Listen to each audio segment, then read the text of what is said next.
When a lone woman fell bleeding in the dust of a lawless frontier town, three brutal men stood over her with fists still raised, and not a single soul dared to intervene.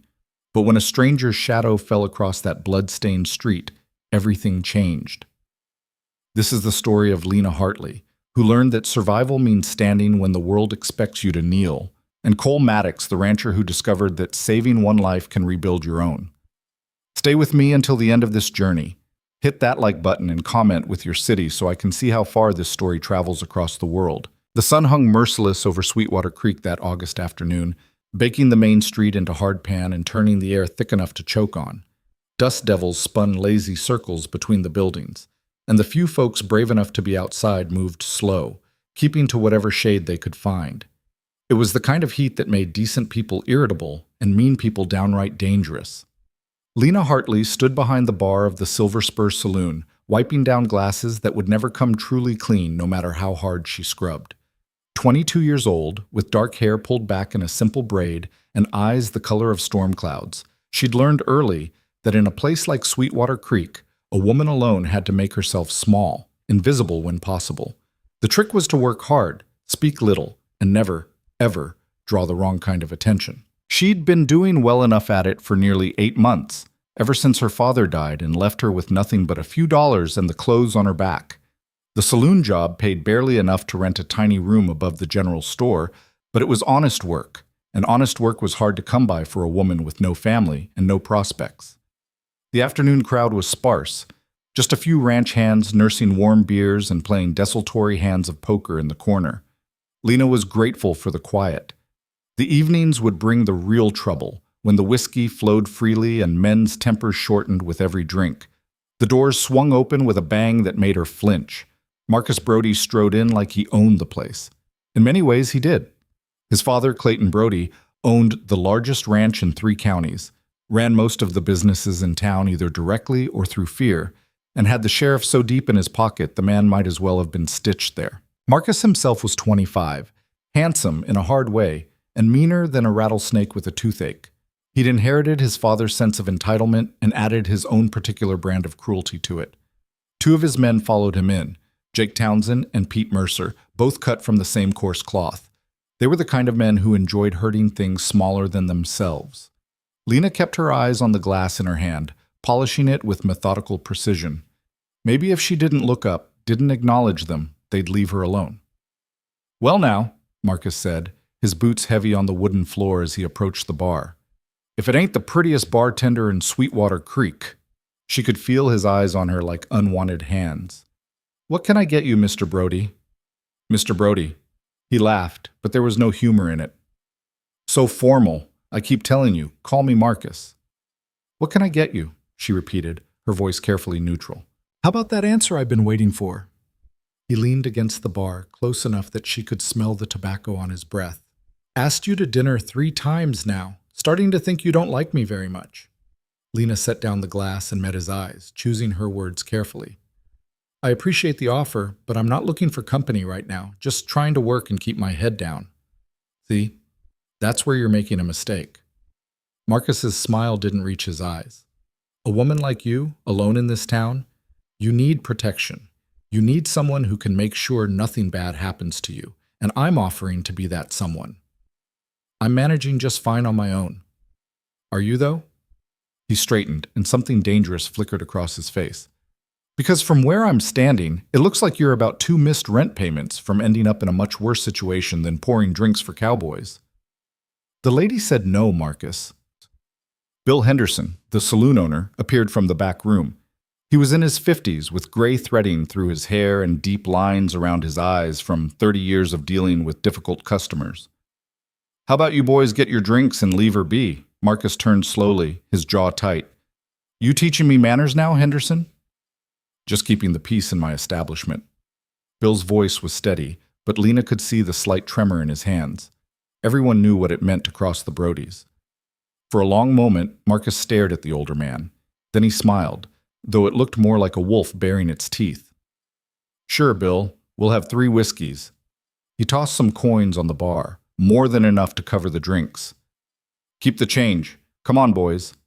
They took their whiskeys to a table by the window, and Lena breathed a small sigh of relief. But Bill caught her arm gently as she turned away. "You be careful," he said quietly. "Marcus Brody's not the type to take rejection well. His pride's been wounded, and that makes him dangerous." "I know." Lena's voice was barely a whisper. "But what else can I do? I won't be bought with dinner invitations and threats dressed up as protection." Bill nodded slowly, his expression troubled. "I understand. Just be careful.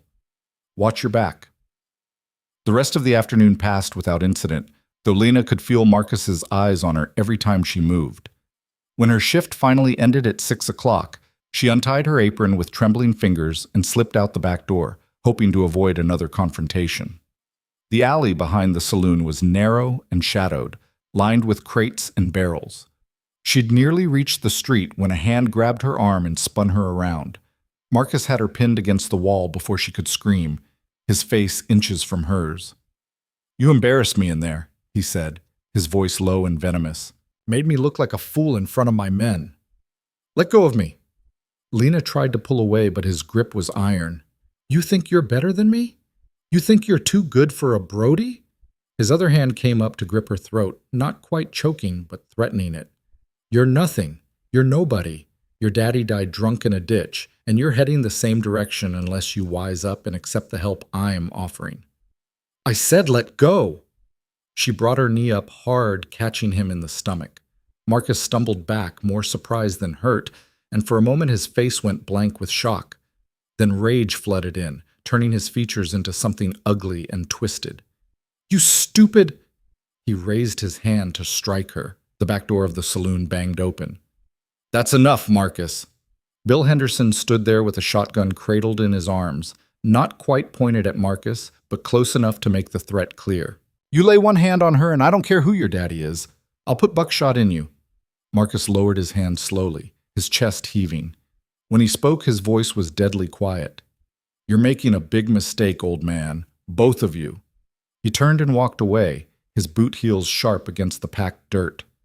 When he disappeared around the corner, Bill lowered the shotgun and let out a shaky breath. "Thank you," Lena managed, her own hands trembling now that the immediate danger had passed. "Go home," Bill said. "Stay there tonight. Don't come out for anything." She didn't argue. Lena hurried through the darkening streets to her room above the general store, locked the door behind her, and sat on her narrow bed with her heart still pounding.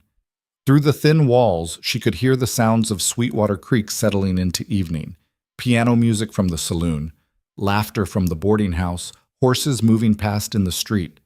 She told herself it would be all right. Marcus would cool off. His pride was wounded, but he'd find some other target for his attention. She just had to keep her head down and wait for the storm to pass. She should have known better. Lena woke to someone pounding on her door. She sat up in the darkness, disoriented and frightened. The pounding came again, harder this time, accompanied by angry voices. "Open up! Sheriff's business!" Her stomach dropped. She pulled on her dress with shaking hands and opened the door to find Sheriff Wade standing there with Marcus Brody and Pete Mercer behind him.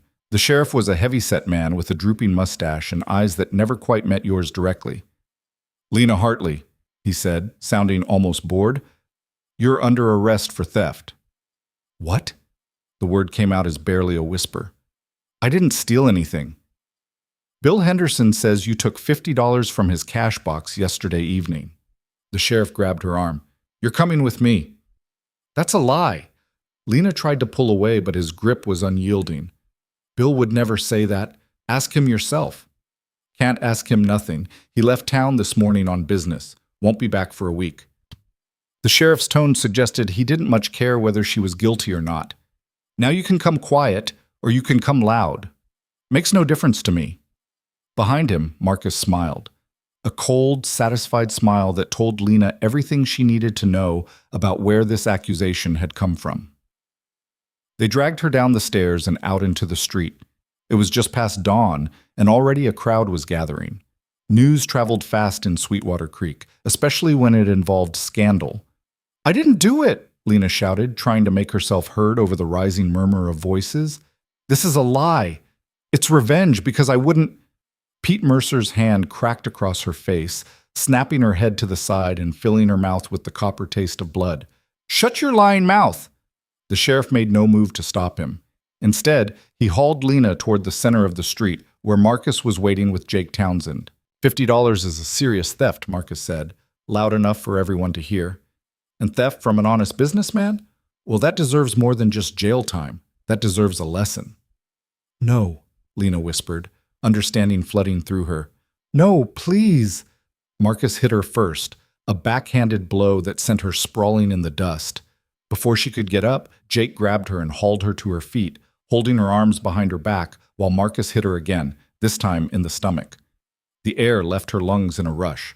She tried to scream, but no sound came out. Stop it, someone in the crowd called out. That's enough. But no one moved to intervene. No one dared.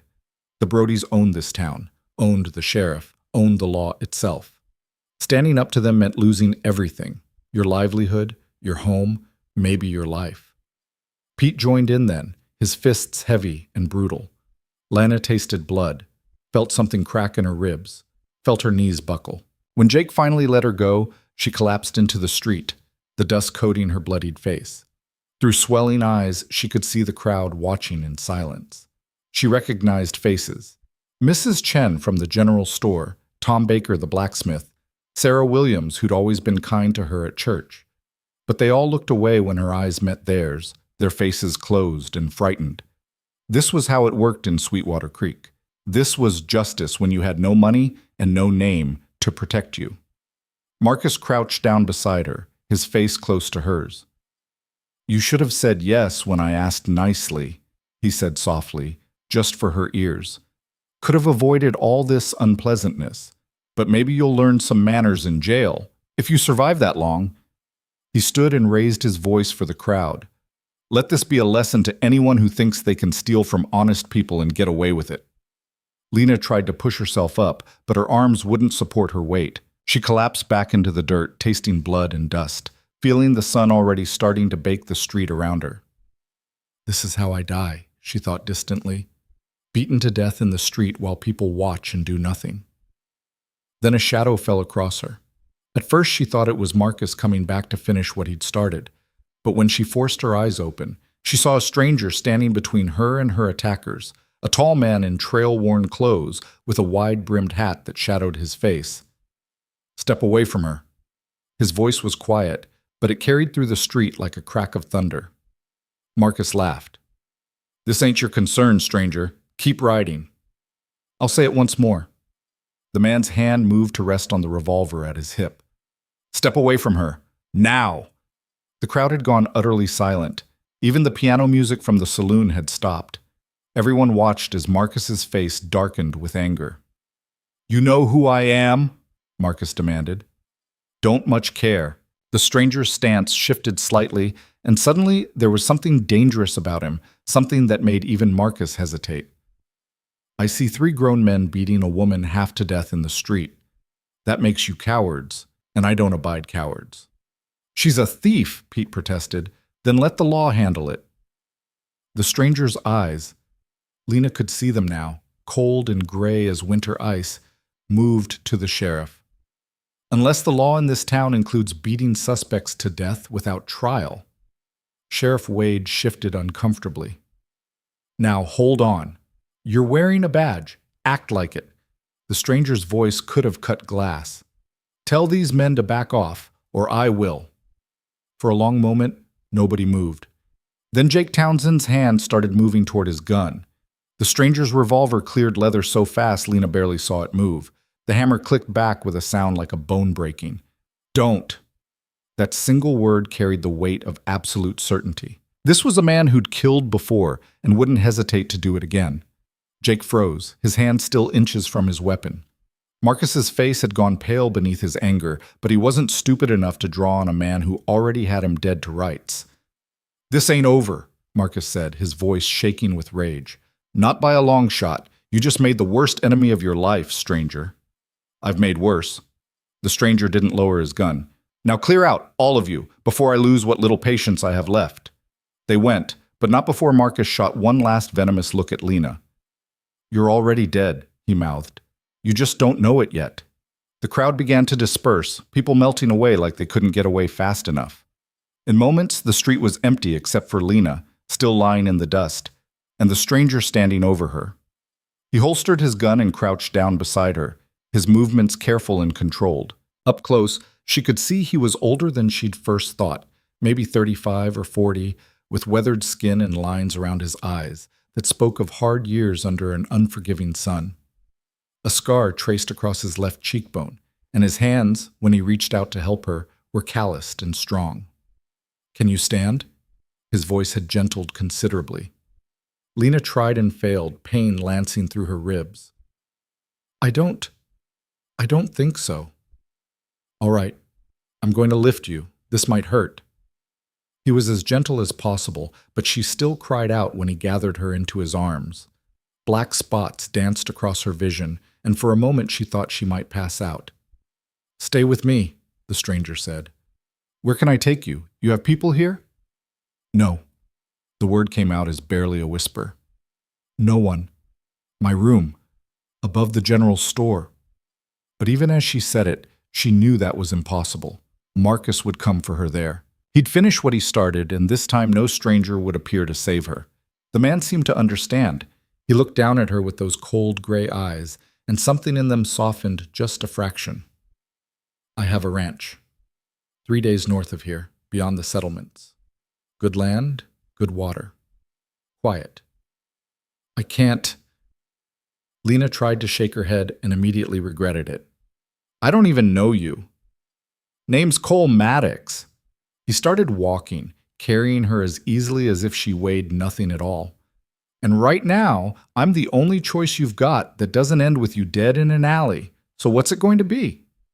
Lena looked back at Sweetwater Creek, at the building she'd called home for 8 months, at the people who'd stood by and watched, while she was beaten nearly to death. She thought about Marcus Brody's smile, about Sheriff Wade's indifference, about the silence of the crowd. She had nothing here. She'd never had anything here. "Okay," she whispered. "Okay." Cole carried her to where his horse was tied outside the saloon, a big roan gelding with intelligent eyes and the look of an animal that had seen hard country. He settled her in the saddle with surprising gentleness, then swung up behind her. "This is going to be rough," he warned. "We need to put distance between us and this town before those men work up the courage to come after us. Can you hold on?" She nodded, not trusting her voice. Cole's arm came around her waist, steadying her against his chest. Then he touched his heels to the horse's flanks, and they were moving, first at a trot, then a canter, then a full gallop that carried them out of Sweetwater Creek and into the vast emptiness of the Texas frontier. Lena clung to consciousness as the town disappeared behind them. Every hoofbeat sent fresh waves of pain through her battered body, but she gritted her teeth and held on. She'd survived this long. She could survive a little longer. They rode for what felt like hours before Cole finally slowed the horse to a walk. The sun was high overhead now, beating down mercilessly. Lena's throat was parched, and she could feel dried blood cracking on her face. "Water," Cole said, as if reading her mind. He reached for the canteen tied to his saddle and held it to her lips. She drank gratefully, the water like heaven against her split lip. When she'd had enough, Cole took a drink himself, then capped the canteen and urged the horse forward again at a gentler pace.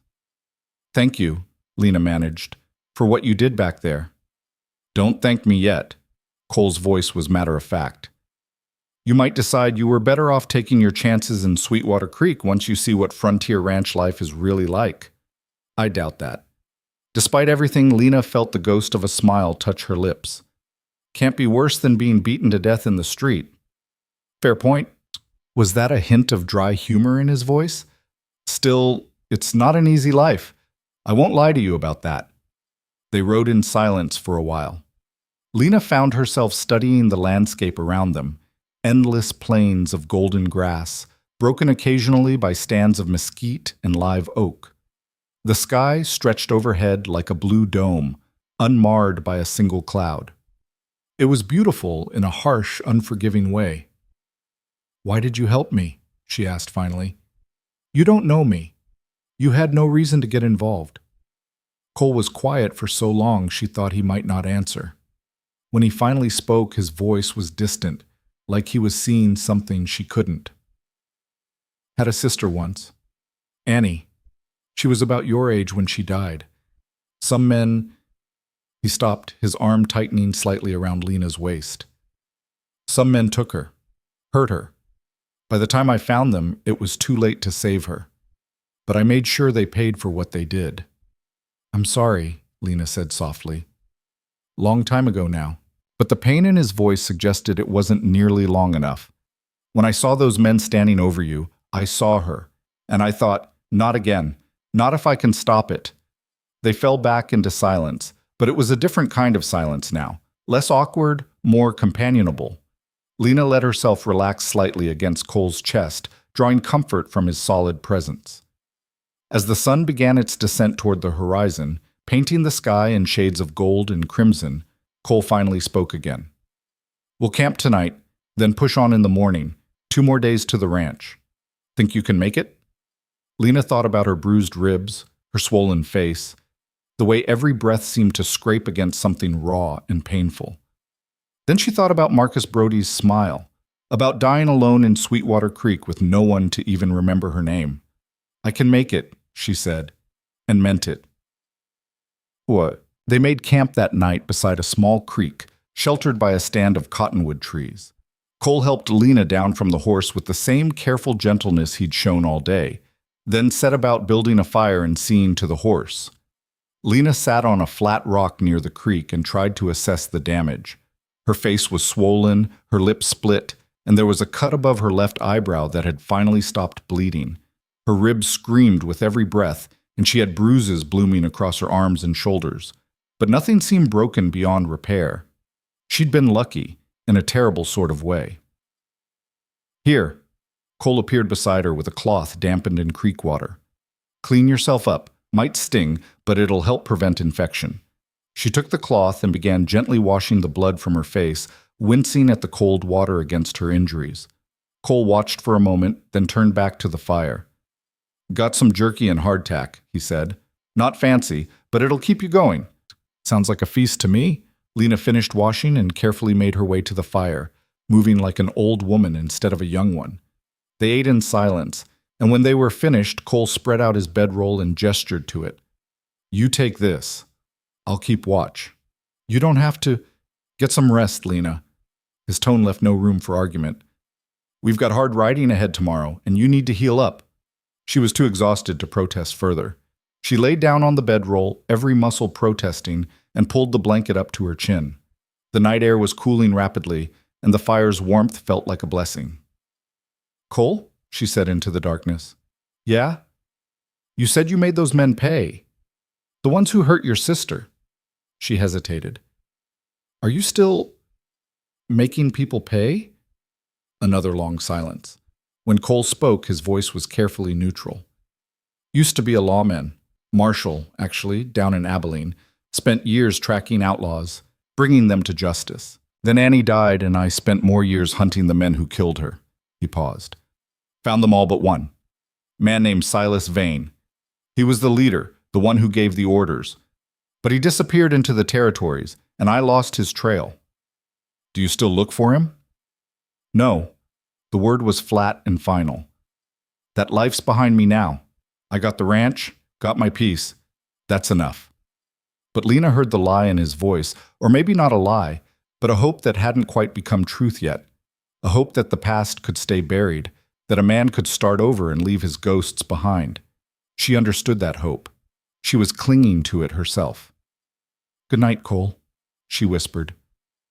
Good night, Lena. She fell asleep to the sound of the creek murmuring over stones and the fire crackling softly in the darkness. The next 2 days passed in a blur of riding and rest, pain and endurance. Cole set a steady pace, pushing them forward but stopping frequently to let Lena rest and recover. They saw no other travelers on the road. This was empty country, far from settlements and law, where a person could disappear without a trace. On the afternoon of the 3rd day, they crested a low rise, and Cole pulled the horse to a stop. There, he said quietly. That's home.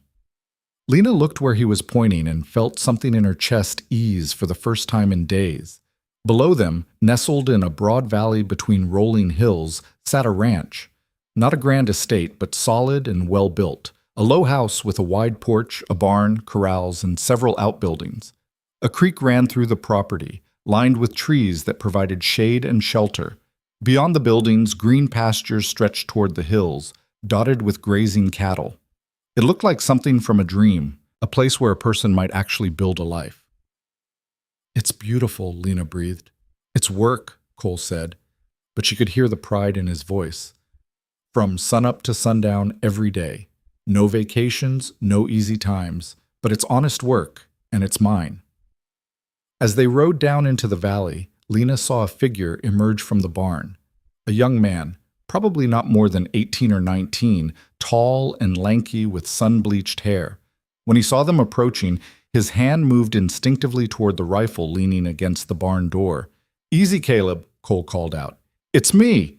The young man, Caleb, relaxed visibly and came forward to meet them, his eyes widening when he saw Lena's battered face. "Mr. Maddox," he said, "wasn't expecting you back so soon. What happened?" "This is Lena Hartley," Cole said, dismounting and then carefully helping Lena down. "She'll be staying with us for a while. Ran into some trouble in Sweetwater Creek." Caleb's expression darkened. "The Brodies? You know them?" "Know of them. Their reputation stretches pretty far." He looked at Lena with sympathy. "Ma'am, I'm Caleb Pike. I work for Mr. Maddox. If you need anything, you just ask." "Thank you," Lena managed. Now that they'd stopped moving, exhaustion was crashing over her in waves. Cole must have seen it in her face because he immediately took her arm. "Caleb, see to the horse. I'm getting Miss Hartley inside and settled." The house was cool and dim after the bright afternoon sun. Cole led her to a small bedroom off the main room, simple but clean, with a real bed and a window that looked out over the valley. This was... He stopped, cleared his throat. "This was Annie's room. Hasn't been used in years, but you're welcome to it." Lena sank down on the bed, feeling the soft mattress beneath her with something like disbelief. After 2 nights sleeping on hard ground, it felt like the finest hotel bed in the world. "Thank you," she said, looking up at Cole, "for everything. I don't know how I'll ever repay you." "Don't worry about that now." He moved toward the door, then paused. "Get some rest. Real rest. We'll figure out the details later." After he left, Lena lay back on the bed and let out a shaky breath. Outside the window, she could hear the sounds of the ranch, cattle lowing in the distance, chickens clucking in their pen, the creak of the windmill turning in the breeze. For the first time since her father died, she felt something that might have been safety. She closed her eyes and slept. What? Lena woke to the smell of cooking and golden evening light slanting through her window. For a moment, she didn't know where she was. Then memory came flooding back, and with it, a spike of fear that made her sit bolt upright. The movement sent pain shooting through her ribs, and she gasped. But there was no danger here. No Marcus Brody, no angry crowds, no fists in the darkness. There was a knock at her door, soft and hesitant. "Miss Hartley?" Caleb's voice. "Mr. Maddox said to tell you there's food if you're hungry, and I drew you some water for washing if you need it." "Thank you," Lena called back. "I'll be out in a moment." She found the basin of warm water on the dresser and used it to wash her face and hands, marveling at the simple luxury of it. Then she braided her hair, straightened her dress as best she could, and made her way out to the main room. Cole and Caleb were sitting at a rough wooden table, and when she appeared, they both stood. The gesture was so courteous, so unexpected after the brutal reality of Sweetwater Creek, that Lena almost laughed. "Please sit," she said. "Don't stand on ceremony for me." But Cole pulled out a chair for her anyway, and Caleb ladled stew into a bowl and set it in front of her with a shy smile. The stew was simple: beef, potatoes, carrots, but after days of jerky and hardtack, it tasted like the finest meal Lena had ever eaten. She ate slowly, aware of both men watching her with concern. "How are you feeling?" Cole asked finally. "Sore," Lena admitted, "but better. Much better than I have any right to feel after." She trailed off, not wanting to revisit those memories just yet. "Healing takes time." Cole's voice was gentle. "Don't push yourself too hard." "Mr. Maddox is right," Caleb added eagerly. "You just rest up and get your strength back. We'll manage the work just fine." Lena set down her spoon and looked between the two men. "About that, I can't just sit idle while you two do all the work. I'm not helpless, and I won't be a burden." "You're not," Cole began. I am if I don't contribute. She met his eyes steadily. I can cook, clean, mend clothes, tend a garden. My mother taught me all of that before she died. Put me to work, Cole. Please. I need to earn my keep. For a moment she thought he might argue. Then he nodded slowly. All right, but you take it easy for a few more days first. No heavy lifting, nothing that'll tear those ribs open worse. Agreed. They finished their meal in comfortable quiet, and afterward Lena insisted on washing the dishes despite Caleb's protests. It felt good to do something useful, something normal. As she worked, she watched through the window as the sun set over the valley, painting the sky in shades of purple and gold. Cole and Caleb stood on the porch, talking in low voices about ranch business, cattle that needed moving, a fence that needed mending, a foal that would be born any day now. It was such an ordinary conversation, such a normal end to the day. And yet to Lena, who'd been living in fear for so long, it felt like a miracle. That night, as she lay in Annie's room listening to the sounds of the ranch settling for sleep, Lena made herself a promise. She would heal, she would grow strong, and she would never again be the helpless woman in the street, waiting for someone to save her. If trouble came to this valley, and she had a terrible feeling it would, she would stand and fight. She would never fall again. The days that followed took on a rhythm that Lena had never known before, steady, purposeful, and blessedly free of fear. She woke each morning to the sound of roosters crowing and the soft murmur of Cole and Caleb's voices as they discussed the day's work over coffee. By the time she emerged from her room, they'd already be heading out to the corrals or the pastures, leaving her to the quieter tasks of the house. True to her word, Lena made herself useful. The first morning, despite the persistent ache in her ribs, she tackled the kitchen with determination. The place wasn't filthy. Cole and Caleb had been managing well enough on their own, but it had the bachelor neglect of men who saw cooking as fuel and nothing more. She scrubbed the stove until it gleamed, organized the pantry, and discovered a sad collection of mismatched dishes that she washed and arranged with care. When the men came in for the midday meal, they stopped short at the kitchen door. Is that bread? Caleb asked, his eyes wide. Fresh bread? Lena couldn't help but smile at his astonishment. It is. And there's stew that's been simmering since this morning, and I found some preserved peaches in the cellar that I turned into a cobbler for tonight. Cole removed his hat slowly, his expression unreadable. You didn't have to do all this. I wanted to. Lena wiped her hands on her apron, suddenly self-conscious. Besides, you said I could earn my keep. This is how I know to do it. Well, Caleb said, already moving toward the table with undisguised eagerness. If this is earning your keep, ma'am, you're worth your weight in gold. They ate with the appreciation of men who'd been living on their own cooking for too long. Watching them, Lena felt something warm unfold in her chest. Not quite happiness, not yet, but perhaps the beginning of it.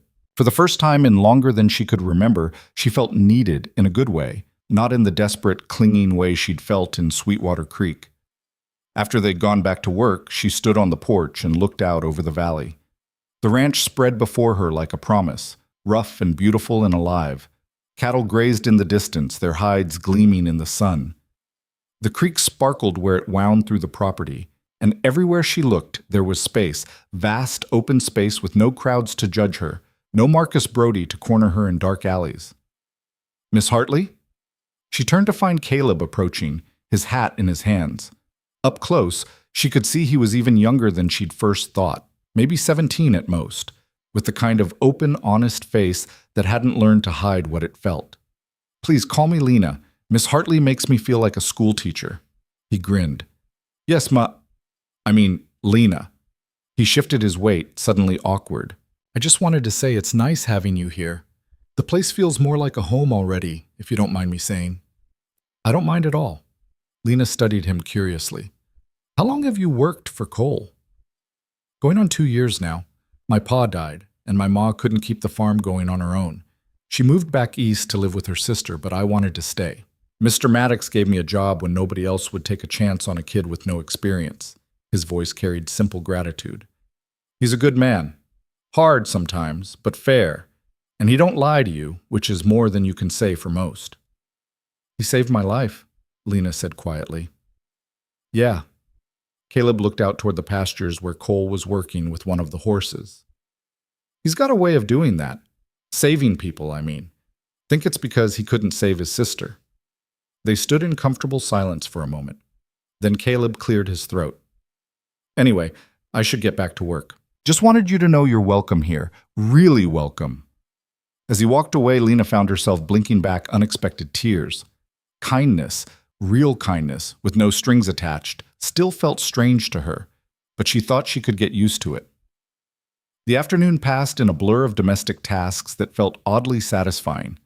She mended a pile of shirts that had been sitting neglected in a basket, discovering that both Cole and Caleb wore their clothes until they were nearly threadbare before even thinking about repairs. She swept the floors, beat the rugs, and even managed to coax some life back into the struggling herb garden beside the kitchen door. By evening, her ribs were screaming in protest, but she'd also accomplished more in one day than she had in weeks back in Sweetwater Creek. There was a difference, she realized, between working because you were desperate and working because you had purpose. Dinner that night was a quieter affair. The men were tired from a long day in the sun, and Lena was feeling the effects of pushing herself too hard too soon. But there was a companionability to the silence as they ate her peach cobbler and drank coffee on the porch while the stars came out overhead. Saw wolf tracks out by the north pasture today, Cole said finally, his voice low and thoughtful. Big ones. Probably a pack moving through. Should we bring the herd in closer? Caleb asked. Not yet. Wolves generally leave cattle alone unless they're desperate. But keep your rifle close, and if you're out at night, stay alert. Lena listened to them discuss the practicalities of ranch life, predators and water sources, fence repairs, and market prices. It was all so far removed from the world she'd known in Sweetwater Creek, where the only predators wore human faces, and the real danger came from men like Marcus Brody. Lena? She realized Cole had asked her something. I'm sorry, I was wool gathering. What did you say? Asked if you ride. He was looking at her with those steady gray eyes. Might be useful if you could get around the property on your own, rather than being stuck at the house all the time. I used to. She thought back to her childhood, before her mother died and everything fell apart. My father taught me when I was young, but it's been years. We'll start you on Buttercup tomorrow, Caleb said enthusiastically. She's gentle as a lamb. You'll remember quick enough. Buttercup? Lena couldn't help but smile. That's an awfully soft name for a ranch horse. She belonged to Annie, Cole said quietly. My sister named her when she was just a filly. Never saw fit to change it. The smile faded from Lena's face. I'm sorry. I didn't mean... Don't apologize. Cole stood, his coffee cup empty in his hand. Annie would have liked you, I think. She always had a soft spot for people who'd been knocked down but refused to stay there. He nodded to them both. I'm turning in. Caleb, you take first watch tonight. Wake me at midnight. After he'd gone inside, Caleb explained in a low voice, he don't usually talk about his sister. Fact that he mentioned her twice today, that's something. He must have loved her very much. More than anything. From what I understand, after their parents died, he raised her himself. Was only 19 or 20 at the time. Then, when she was killed... Caleb shook his head. I didn't know him before, but folks say he was different, harder, like something died in him along with her. Lena thought about the man who'd stepped between her and certain death, who'd ridden 3 days to bring her to safety, who'd offered her a room in his home without asking for anything in return. If this was Cole Maddox hardened and changed, she couldn't imagine what he'd been like before. What exactly are you watching for? She asked, changing the subject. When you keep watch at night. Caleb's expression grew serious. Out here could be anything. Rustlers, drifters with bad intentions, wild animals. Mr. Maddox don't take chances, and neither do I. This valley might look peaceful, but trouble can find you anywhere if you're not careful. That night, lying in her bed, Lena thought about what Caleb had said. Trouble can find you anywhere. She'd run from Sweetwater Creek, but that didn't mean the danger was over. Marcus Brody wasn't the type of man to let an insult slide. And she'd done more than insult him. She'd embarrassed him in front of his men, made him look weak in front of the whole town. She pushed the thought away. The ranch was 3 days' hard ride from Sweetwater Creek. Marcus had no way of knowing where she'd gone. And even if he did, surely he wouldn't come all this way just for revenge. Surely. The days stretched into weeks, and Lena found herself settling into the rhythm of ranch life with surprising ease. True to Caleb's word, Buttercup proved to be a patient teacher, and within a week, Lena was riding well enough to venture beyond the immediate grounds of the ranch. The valley revealed itself to her gradually, each ride uncovering new wonders. There was a stand of old oaks near the creek where the shade ran cool even in the hottest part of the day. A meadow full of wildflowers that seemed to change color with every passing week. A high ridge that offered a view of the entire ranch spread out below like something from a painting. She rode out one morning to bring lunch to Cole and Caleb, who were mending fence in the far pasture. As she approached, she could hear them talking, their voices carrying across the quiet land. "I'm just saying, maybe you should think about it," Caleb was saying. "Can't run this place alone forever." "I've got you, don't I?" Cole's tone was light, but Lena heard the deflection in it. "You know what I mean. A wife, a family, someone to build something with." Caleb hammered in a fence post with more force than necessary. "You're not that old, Mr. Maddox, and now that we've got Lena here, making the place feel like a real home—" "Caleb," Cole's voice had gone flat and hard. "Drop it." "I just think—" "I said drop it." Lena cleared her throat loudly, not wanting to embarrass them by revealing she'd overheard. Both men looked up, and Caleb had the grace to look sheepish. "Brought you both some lunch," Lena called out, holding up the basket she'd packed. "Cold chicken and fresh biscuits." "You're a saint," Caleb declared, abandoning the fence to meet her. "A genuine saint." Cole approached more slowly, his expression unreadable. But when he took the food she offered, his fingers brushed hers briefly, and she felt something electric pass between them, there and gone so fast she might have imagined it. They ate in the shade of a lone cottonwood, and Caleb chattered on about the work they'd accomplished that morning. But Lena was acutely aware of Cole's silence, the way his eyes kept drifting to her when he thought she wasn't looking. What had Caleb said? "Now that we've got Lena here making the place feel like a real home." Was that how Cole saw her? As someone who made his house feel less empty? The thought should have bothered her, the idea of being valued for domestic skills rather than for herself. But somehow it didn't. Because she knew it wasn't the cooking and cleaning that Caleb had meant. It was something else, something harder to name. A warmth, a presence, the knowledge that someone was there to share the burden of the day. "Penny for your thoughts," Cole said quietly. Caleb had wandered off to check on one of the horses, leaving them alone. "I was just thinking how strange this all is." Lena looked out over the valley. "A month ago, I was pouring drinks in a saloon and wondering where my next meal would come from. Now I'm here, in this beautiful place, with people who—" She trailed off, not quite sure how to finish. "People who what?" "People who treat me like I matter." She turned to look at him. "Not because of what I can do for them, but just because." Cole was quiet for a long moment. When he spoke, his voice was rough with some emotion she couldn't quite identify. "You do matter, Lena. Don't ever think otherwise." Their eyes met and held, and for a moment the world seemed to narrow to just the two of them, the rancher with ghosts in his past, and the woman trying to build a future from ashes. Then Caleb called out, breaking the spell. "Mr. Maddox, you better come see this." Cole was on his feet instantly, his hand moving automatically to the gun at his hip. Lena followed more slowly, her heart suddenly pounding. But when they reached Caleb, he wasn't looking at anything dangerous. He was staring down at the grass, where a small cluster of delicate blue flowers had begun to bloom. "Blue bonnets," Caleb said, his voice filled with wonder. "First ones of the season.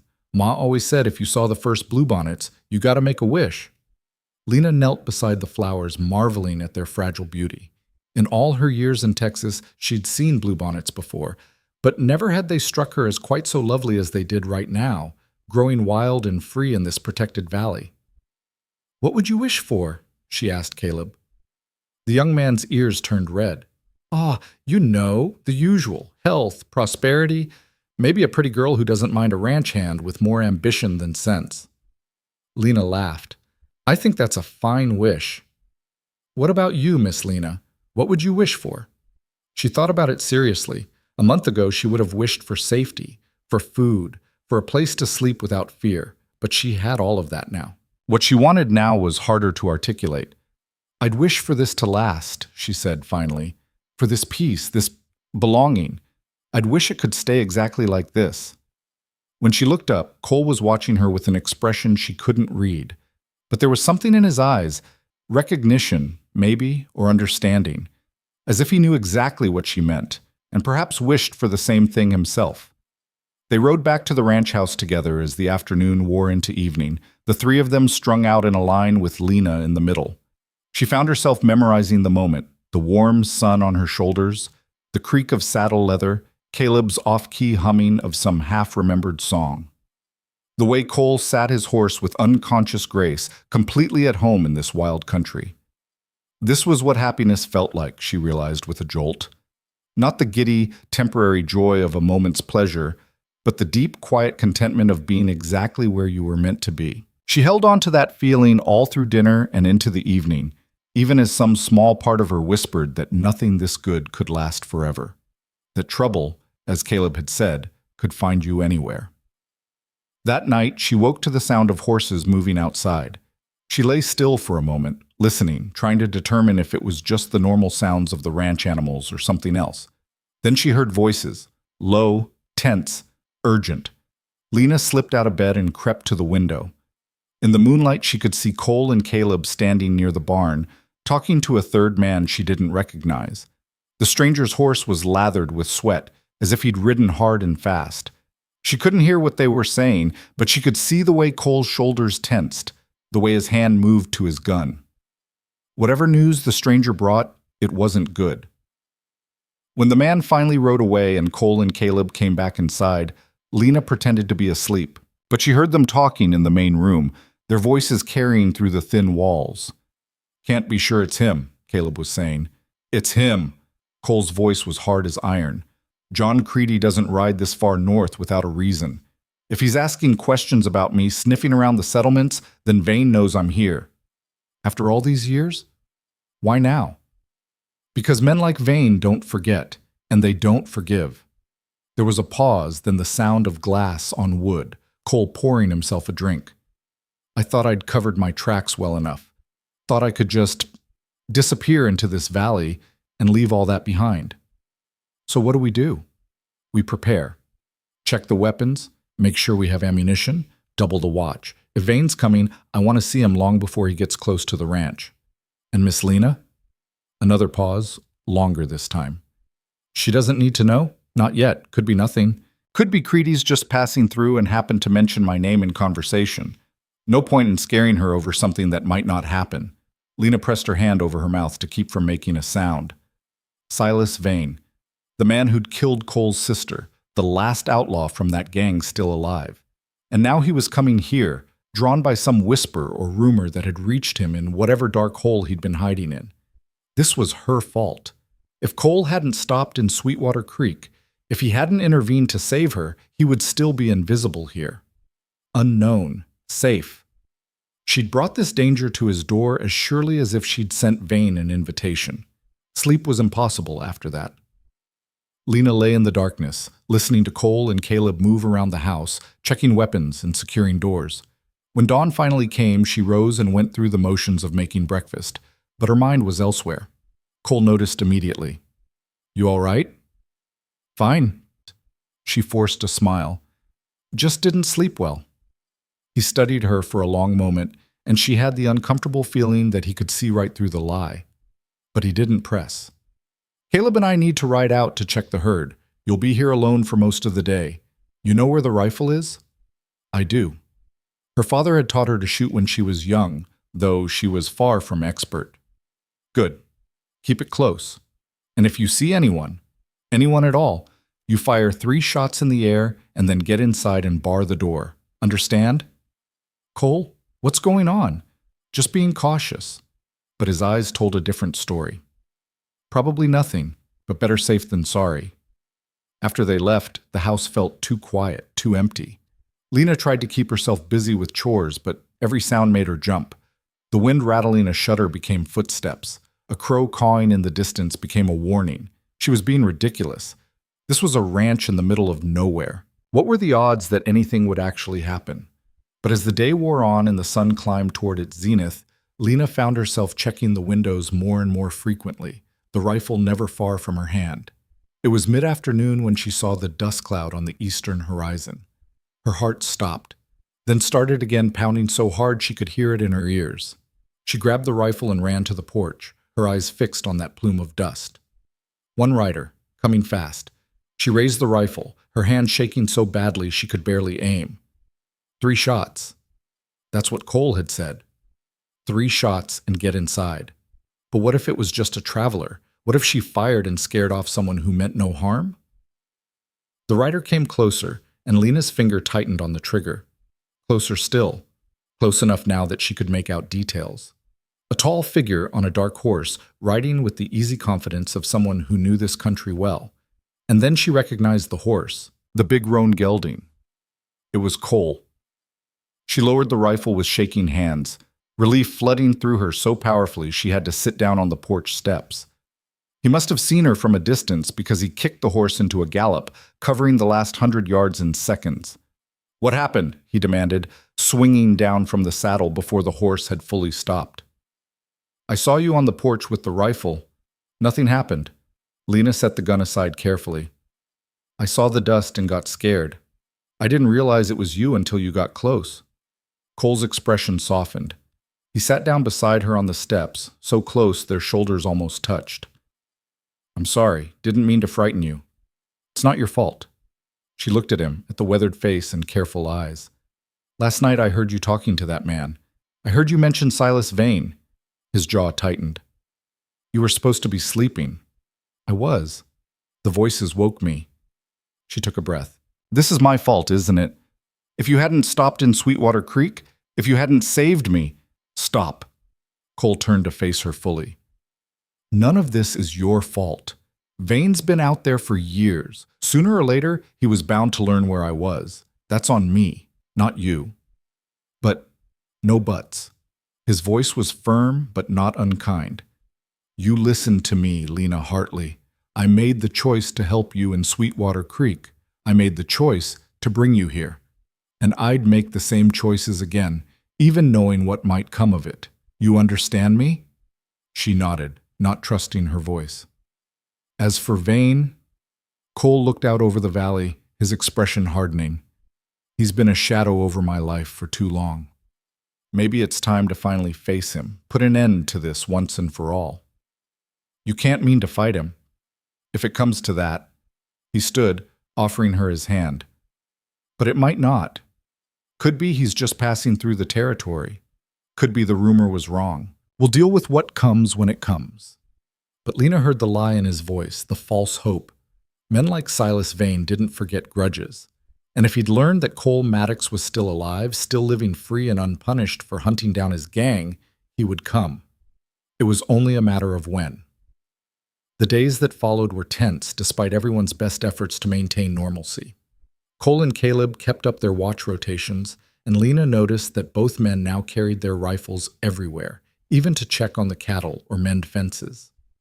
The easy camaraderie that had developed between them all grew strained under the weight of waiting. But life on a ranch didn't stop for fear of what might come. The cattle still needed tending, the garden still needed watering, and meals still needed cooking. So they went through the motions, each of them carrying the knowledge that everything could change in an instant. It was nearly 2 weeks after the stranger's visit when Caleb came riding in hard one evening, his face pale beneath the dust. "Riders!" he gasped out. 4 of them, maybe 5, coming from the south. They're still a ways out, but they're headed this direction sure as sunrise." Cole was already moving, his face set in grim lines. "How far?" "Hour, maybe less if they push hard." "All right." Cole's voice was calm, controlled, the voice of a man who'd faced danger before and survived it. "Caleb, get the horses into the barn and secure it. Lena, pack some supplies, food, water, ammunition. If this goes bad, we might need to move fast." "I'm not leaving." The words came out before Lena could think better of them. Cole turned to look at her, and something dangerous flashed in his eyes. "This isn't a discussion. If those riders are who I think they are, then I stay and fight." Lena lifted her chin, meeting his gaze without flinching. "You gave me refuge when I had nowhere else to go." You think I'm going to run now, when you might need help? Lena, no. She crossed her arms. I know how to shoot. I can reload. I can at least keep watch while you and Caleb focus on the fighting. You need every pair of hands you can get, and you know it. For a moment, she thought he might argue. Then Caleb spoke up quietly. She's right, Mr. Maddox. 3 of us is better than 2. Cole looked between them, his expression a war between anger and something that might have been pride. Finally, he nodded curtly. Fine. But you do exactly what I tell you, when I tell you. No arguments, no hesitation. Your life might depend on it. I understand. They spent the next hour preparing.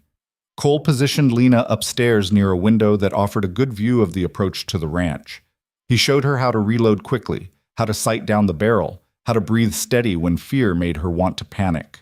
You don't have to aim for center mass, he said quietly. Just make them keep their heads down, slow their advance. Can you do that? Lena nodded, her mouth too dry for words. Good girl. His hand came up briefly to touch her cheek, a gesture so unexpected and gentle that it made her eyes sting. Whatever happens, know that I'm glad you came here. Glad I found you. Then he was gone, moving back downstairs to take his own position. Through the window, Lena could see the sun sinking toward the horizon, painting the valley in shades of gold and crimson. Beautiful and terrible all at once. The riders appeared just as the last light was fading from the sky. They came in from the south, 5 dark shapes moving through the twilight, like wolves scenting blood. Lena watched them from her position at the upstairs window, her hands slick with sweat against the rifle stock. The riders moved with purpose, not the casual ambling of travelers seeking shelter for the night. These men knew exactly where they were going. Cole, she called down softly, not wanting her voice to carry. They're spreading out, 2 heading toward the barn, 3 coming straight for the house. I see them. His voice drifted up from below, calm and steady. Caleb, take the barn. Don't engage unless they make a move first. Could still be there just passing through. But even as he said it, Lena knew it was a lie they were all telling themselves. Men didn't ride onto another man's property at dusk, didn't spread out in tactical formation unless they came with violence in mind. The lead rider stopped about 50 yards from the house, just beyond easy rifle range. In the dying light, Lena could make out a tall figure in a long duster coat, sitting his horse with the casual confidence of a man who'd never known real fear. When he spoke, his voice carried clearly across the quiet valley. Cole Maddox, I know you're in there. Come on out so we can talk like civilized men. There was a long pause. Then Cole stepped out onto the porch, his rifle held loosely in his hands but ready to snap up at a moment's notice. You're on my land without invitation. State your business or clear out. The rider laughed, a sound like gravel sliding down a tin roof. Now that's not very neighborly, Cole. After all the history we got between us. I don't know you. Maybe not me personally, but you knew my friends real well. Buried most of them, as I recall. Ben Hollister, Tom Reagan, the Fletcher brothers. The rider leaned forward in his saddle. My name's Silas Vane, and I believe you and me have some unfinished business to settle. The name hung in the air like poison. Lena's breath caught in her throat, and she saw Cole's shoulders tense even from her vantage point above. That business was finished years ago, Cole said, his voice hard as iron. Your men killed my sister. I brought them to justice. That's the end of it. Justice? Vane's voice dripped with contempt. You murdered them. Hunted them down one by one like animals. That ain't justice, Maddox. That's revenge. They deserved worse than what they got. Maybe so. But you made it personal when you came after my crew. Made it about more than just your dead sister. Vane shifted in his saddle, and Lena saw the gleam of weapons on the men flanking him. I spent 5 years building that operation. 5 years recruiting the best men, planning the best jobs. Then you came along and dismantled it all because you couldn't let go of one little girl who got in the way. Cole's hands tightened on his rifle. Annie was 17 years old. She was riding home from town when your animals found her. They didn't just kill her, Vane. They tortured her, made her suffer before they ended it. And you made my men suffer plenty in return, didn't you? Tom Reagan, you strung up from a tree and left for the crows. Ben Hollister, you shot in the back while he was running. The Fletchers, you burned alive in a line shack. Vane's voice had gone cold and flat. So don't talk to me about justice, lawman. What you did was butchery, plain and simple. They had trials. Every one of them got due process before you put bullets in them or ropes around their necks. Yeah, I heard all about your brand of due process. Vane straightened in his saddle. But I ain't here to argue the morality of it. I'm here because you left one man standing, me. And that was a mistake, Cole, because I don't forgive and I don't forget. So what do you want? Cole's voice was weary now, as if he'd known this conversation was coming for years and was tired of running from it. You want me to come out there and draw on you? That it? Settle this like some dime novel gunfight? Oh, I'm way past that. Vane gestured, and the two riders near the barn suddenly moved. In the fading light, Lena saw the flare of a match, saw flame catch and spread. The barn! Caleb's shout cut through the evening air. They're firing the barn! Everything happened at once. Cole brought his rifle up and fired, the shot cracking across the valley like thunder. One of Vane's men jerked and fell from his saddle. Return fire erupted from multiple directions, bullets chewing into the porch railing and shattering windows. Lena, get down! Cole dove back inside the house as gunfire raked the front wall, but Lena was already moving, her rifle up and tracking one of the riders circling toward the house. She'd never shot at a living person before, had never even imagined doing such a thing. But when the rider raised his own weapon toward the window where she crouched, instinct took over. She fired. The recoil slammed into her shoulder hard enough to bruise. Through the bloom of gun smoke, she saw the rider flinch and wheel his horse away, clutching his arm. She'd hit him. Not a killing shot, but enough to take him out of the fight temporarily. Good shot, Cole called from below. Now reload and find cover. Her hands shook as she fumbled fresh cartridges into the rifle, but she managed it. The training Cole had drilled into her that afternoon kicked in, overriding the terror that threatened to freeze her in place. Load, aim, breathe, fire. Simple mechanical actions that kept her from thinking too hard about what she was actually doing. Outside, the barn was fully engulfed now, flames leaping 30 feet into the darkening sky. She could hear the terrified screaming of the horses trapped inside, could see Caleb running through the smoke and fire trying to free them before they burned alive. Caleb, leave them, Cole shouted. Get to cover. But the young man either didn't hear or chose to ignore the command. He disappeared into the burning structure, and for a terrible moment Lena thought he'd been overcome by smoke. Then he emerged leading two horses, their eyes white with terror. He slapped them hard on the rumps, sending them galloping away from the flames, then plunged back inside. One of Vane's men saw the opportunity and spurred his horse toward the barn, gun raised to shoot Caleb in the back while he was distracted with the animals. Lena didn't think. She just aimed and fired. This time her shot went wide, kicking up dirt 5 feet to the left of the rider, but it was enough to make him pull up short, enough to give Caleb the warning he needed. The young ranch hand spun, his own rifle coming up, and fired in one smooth motion. The rider toppled from his saddle and didn't move again. Behind you! Lena screamed. Caleb whirled just as another of Vane's men came around the corner of the barn, pistol drawn. 2 shots rang out almost simultaneously. The outlaw fell. But so did Caleb, clutching his side as blood spread across his shirt. No! The word tore from Lena's throat. She started for the stairs, some wild impulse driving her to run to the fallen boy, but Cole grabbed her arm and pulled her back. You go out there. You're dead, he said harshly. Caleb knows the risks. He knew them when he signed on. But he's hurt. And he's in cover behind the water trough. See? Cole pointed, and Lena saw movement behind the stone trough near the barn. Caleb was alive, at least for now. He's got his rifle, he's got protection. Best thing we can do for him is thin out the opposition. Cole moved to another window, firing with methodical precision. Another of Vane's men went down, and suddenly the odds had shifted. 2 dead, 1 wounded. That left only Vane and 1 other rider still in the fight. But those 2 were enough. Vane had taken cover behind the stone well in the yard, using it as a fortress from which to direct his remaining man.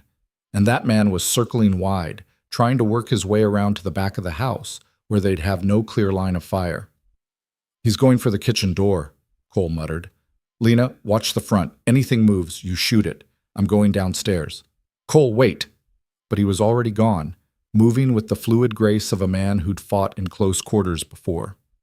Lena heard his boots on the stairs, heard the back door open and close softly. She was alone upstairs now, watching the front approach while the barn continued to burn like a beacon in the gathering darkness. The horses they'd managed to save had fled to the far pasture. The ones they hadn't managed to save were silent now, their screams finally stilled. Lena tried not to think about that, tried not to think about Caleb bleeding behind the water trough, or Cole stalking through the darkness after a man who wanted him dead. She focused on her sector of fire, on the mechanical action of watching and waiting. A shape moved near the well, Vane, shifting position. Lena aimed carefully, remembering everything Cole had taught her. Breathe in, let half out, squeeze the trigger gently, don't jerk it. She fired.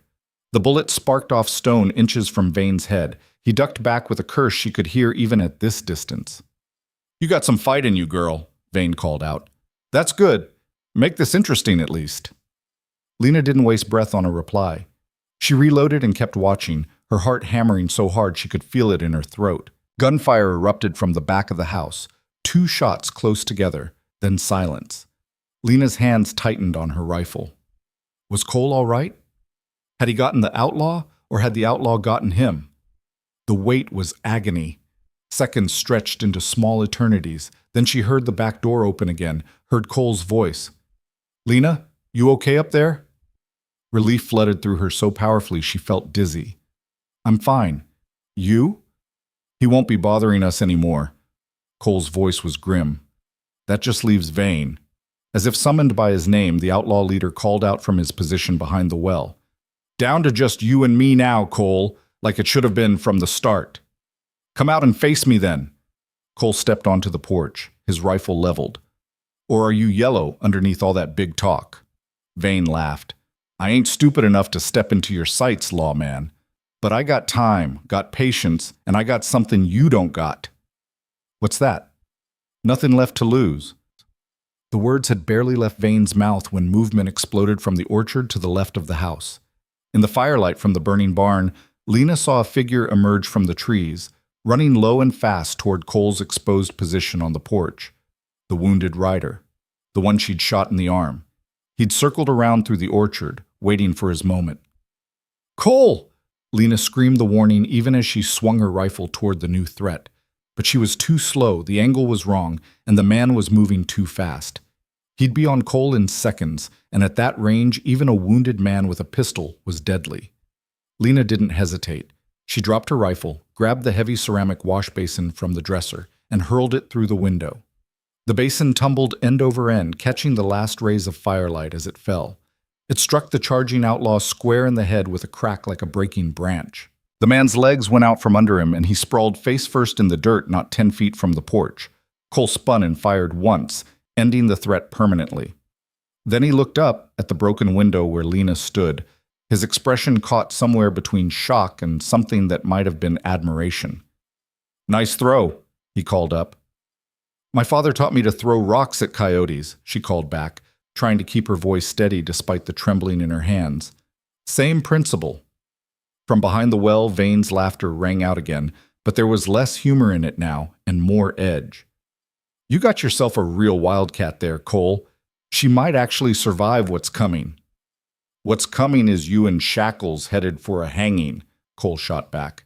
"Give it up, Vane. Your men are dead. You're alone and outgunned." "Am I, though?" Something in Vane's tone made Lena's skin crawl. "See? I've been watching this place for 3 days now, watching your patterns, learning your routines. And I noticed something interesting. You got that nice orchard over there, full of deadfall and dry leaves. Got those outbuildings with their wood-shake roofs. Got that whole ranch house with its nice pine siding, so pretty and flammable." Understanding hit Lena like a fist to the gut. "Cole, he's going to—" The first fire arrow arced through the darkness before she could finish the warning, trailing sparks as it flew. It struck the roof of the chicken coop and stuck there, flames already spreading across the dry shingles. "No!" Cole brought his rifle up, but Vane was already loosing another arrow, then another. One hit the side of the house, one landed in the orchard and caught in the dry grass beneath the trees. Lena raced downstairs, grabbing buckets as she went. But even as she ran, she knew it was hopeless. The barn was already gone. The chicken coop was engulfed, and the orchard was burning now too, flames spreading through the dry undergrowth with terrifying speed. "We have to stop him," she gasped, meeting Cole on the porch. "Can't stop him if we can't hit him." Cole's face was set in harsh lines, illuminated by the growing firelight. "And he's got too much cover behind that well."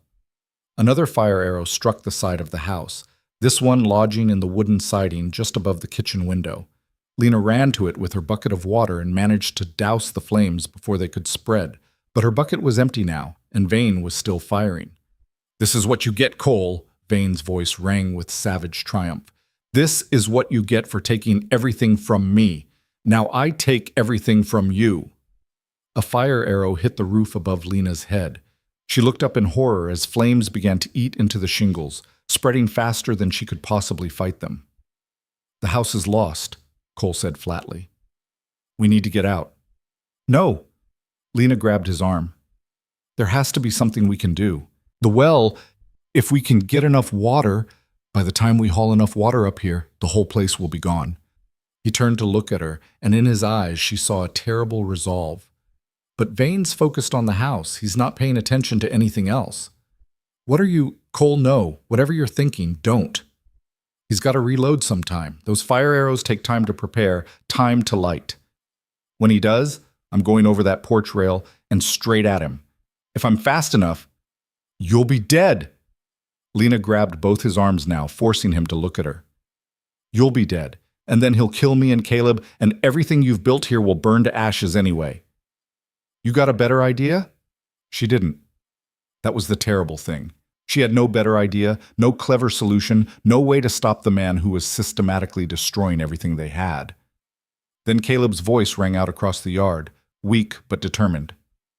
"Mr. Maddox, the water trough. If you can tip it, the runoff will—" He broke off coughing, and Lena's heart clenched. How badly was he hurt? How much blood had he lost? But Cole had seized on the idea immediately.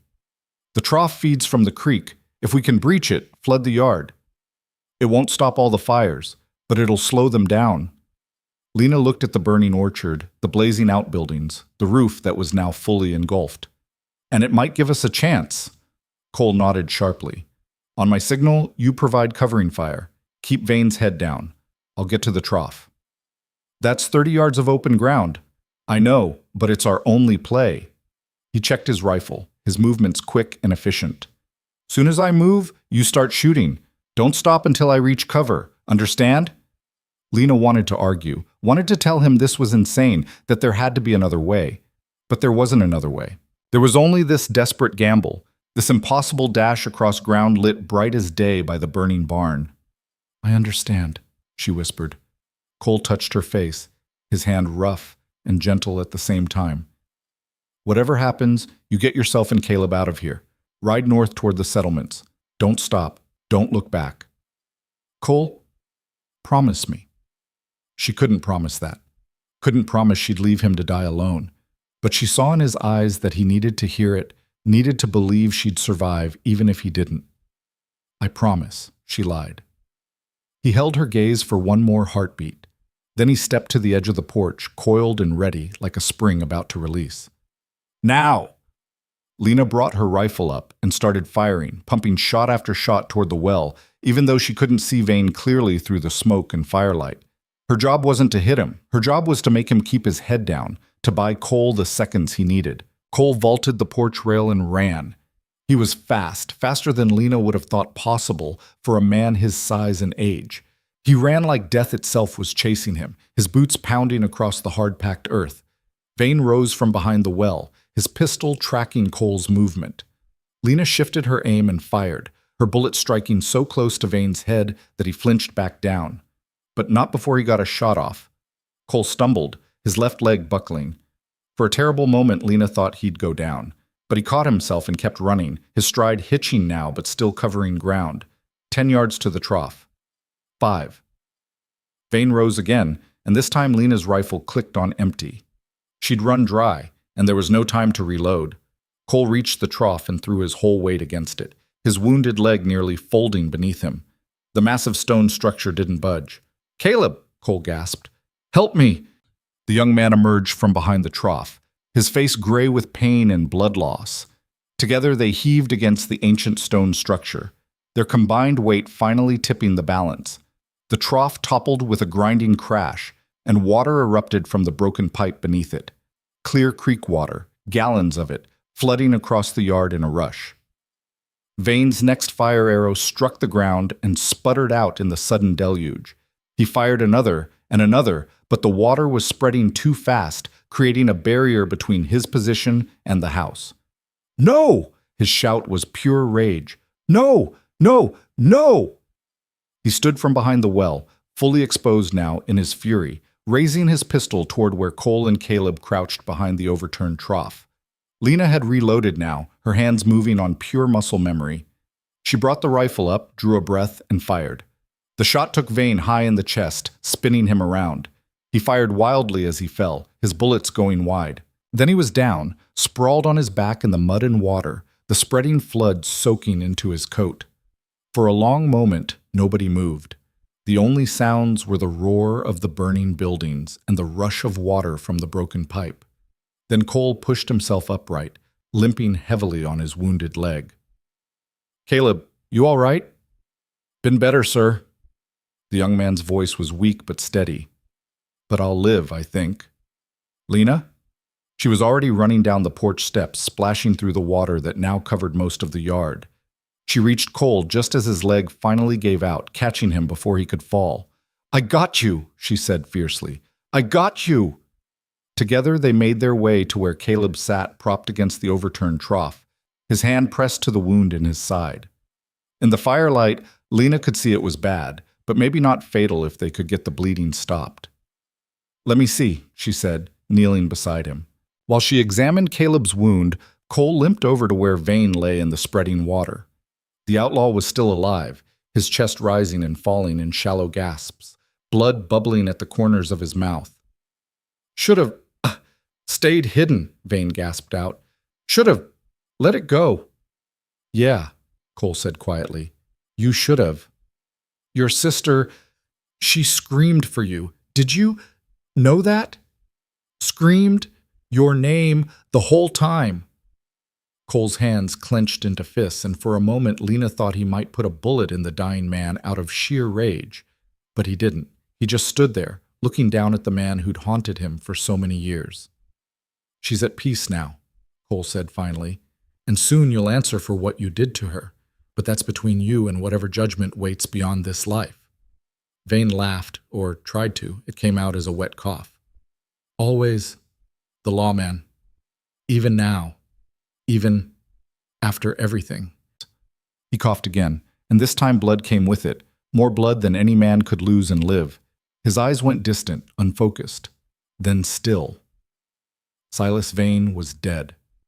Cole stood over the body for a long moment, his shoulders rigid with tension.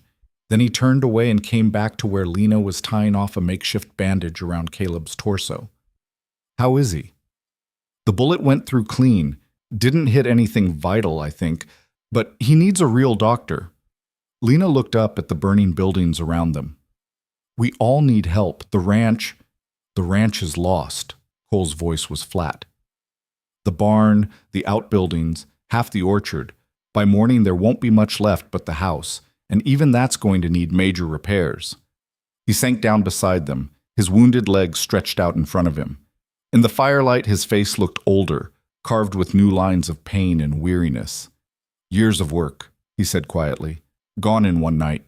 Lena reached over and took his hand, lacing her fingers through his. "But we're alive. All three of us.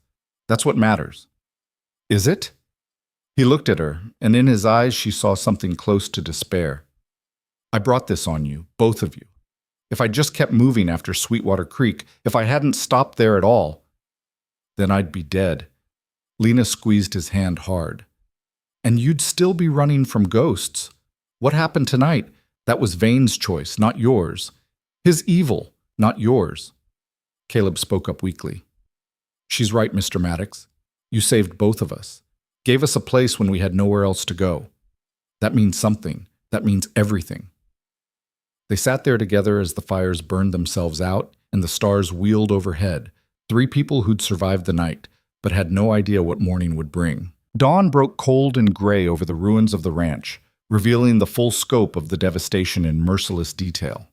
The barn was nothing but charred timber and ash, still smoking in places where embers glowed like malevolent eyes. The chicken coop had collapsed entirely, a blackened skeleton of what it had been. Half the orchard was scorched earth, the trees that had taken years to grow reduced to twisted carbon in a single night. The house still stood, but barely. Its roof was half gone, windows shattered, and the entire east wall was charred black from the fire arrows that had found their mark. Lena stood on what remained of the porch, her arms wrapped around herself against the morning chill, and surveyed the wreckage with a hollow feeling in her chest. Behind her, she could hear Cole and Caleb moving slowly through the house, assessing the damage and salvaging what they could. Caleb was on his feet despite his wound, though he moved like an old man and his face was the color of old parchment. Cole's limp had worsened overnight, the bullet wound in his leg stiffening into something that made every step an obvious agony. They'd spent the hours before dawn tending their wounds as best they could and dealing with the bodies. Vane and his men now lay wrapped in canvas out by the burned orchard, waiting for the law to arrive and claim them. Cole had sent Caleb riding at first light to the nearest settlement, a trading post about 15 miles north, with instructions to bring back the marshal and a doctor. "Found some coffee that's still dry," Cole said from the doorway, his voice rough from smoke and exhaustion. "It's weak and tastes like charcoal, but it's hot." Lena turned to take the tin cup he offered, their fingers brushing in the exchange. His hands were covered in soot and cuts, and she suspected hers looked no better. They'd all spent the night fighting fires and pulling what they could from the burning buildings. "Thank you." She sipped the bitter liquid and grimaced. "You weren't lying about the charcoal taste." "Yeah, well, beggars can't be choosers." Cole leaned against the doorframe, taking the weight off his injured leg. In the gray morning light, he looked older than his years, the lines around his eyes deeper, his shoulders carrying a weight that had nothing to do with physical burden. "I've been thinking." "About what?" "About you. About what happens next." He stared out at the destroyed ranch, his jaw tight. "This place is finished, Lena. Even if I could rebuild, it would take years and money I don't have. And after what happened last night, I'm thinking maybe it's time to move on anyway. Too many ghosts here now." Lena's stomach dropped. "Where would you go?" "North, maybe. Montana territory. I hear there's good land up there, space to disappear if a man wants to start over." He finally looked at her, his gray eyes searching her face. "Point is, I can't ask you to stay here. Not now. Not with nothing left to offer but hard work and hardship." "You're not asking me to leave." The words came out flat, a statement rather than a question. "I'm giving you a choice." Cole set down his coffee cup carefully, like it might shatter if he wasn't gentle. "I can take you to the nearest town, set you up with enough money to get you somewhere safe. Denver, maybe, or San Francisco. Somewhere civilized where a woman like you can build a proper life." "A woman like me?" Lena heard the edge in her own voice. "And what kind of woman is that exactly?" "One who deserves better than this." He gestured at the ruins around them. "Better than a burned-out ranch and a man with more enemies than sense. You came here because you had no choice, because I was the only option that didn't end with you dead in Sweetwater Creek. But you've got choices now. You don't have to tie yourself to a sinking ship." Lena set down her own cup with enough force that coffee sloshed over the rim. "Is that what you think? That I'm here out of obligation? Out of gratitude?" "Aren't you?" "No." She stepped closer to him, close enough to see the surprise flicker across his face. "I'm here because for the first time in my life, I feel like I belong somewhere. Because when those men came last night, my first thought wasn't to run. It was to fight beside you, because when I saw you get shot, I felt something tear inside me that had nothing to do with gratitude and everything to do with—" She stopped, the words catching in her throat. "With what?" Cole's voice had gone very quiet. Lena took a shaky breath. "With the fact that somewhere along the way, this stopped being just refuge. It became home. And you became—" She couldn't finish, couldn't make herself say the words that would change everything, but Cole heard them anyway. She could see it in the way his expression shifted, the way something hard and guarded in his eyes finally cracked open. "Lena," Her name was almost a groan. You don't know what you're saying. I'm not a good bet. I'm a man with blood on his hands and ghosts in his past. Last night proved that. Vane found me, and he won't be the last. There's always another enemy, always another debt coming due. Then let them come. She lifted her chin. Last night I stood at that window and shot at men who wanted to kill us. I threw a wash basin at a man's head to save your life. I helped Caleb when he was bleeding out behind a water trough. I didn't do any of that because I felt obligated. I did it because this is where I want to be, because these are the people I want to fight for. You could have died. His hands came up to grip her shoulders, and she could feel them trembling. You understand that? 1 inch different on any of those shots, and you'd be dead right now. But I'm not. I'm here. I'm alive. And I'm not leaving unless you tell me straight out that you don't want me here. For a long moment, Cole just stared at her. Then he pulled her against his chest, his arms wrapping around her so tightly she could barely breathe. She could feel his heart hammering against her ear, could feel the tremor that ran through his whole body. I want you here, he said roughly. I want you here so much it terrifies me, because everyone I've ever cared about, everyone I've ever let myself love, ends up dead or destroyed. My parents, Annie, the men I served with as a marshal, they're all gone. And I can't bear the thought of adding you to that list. Lena pulled back just enough to look up at his face. Then don't.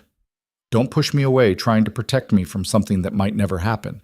Let me make my own choices. Let me choose this. Even knowing what it means? Even knowing that rebuilding this place will take everything we have and maybe still fail? That we'll be living rough, working ourselves to exhaustion, eating beans and hardtack more often than not? I've eaten worse, done worse, been through worse. She reached up to touch his face, her palm against his rough cheek. And I'd rather do all of that here with you than live comfortable and safe somewhere else. Cole closed his eyes, leaning into her touch. When he opened them again, something had shifted. The walls he'd been keeping between them had finally come down. All right, he said quietly. All right, we'll rebuild together, but on one condition. What's that? When Caleb gets back with the marshal, we ride into town, all of us, and we do things proper. He took her hand from his face and held it, his thumb tracing circles on her palm.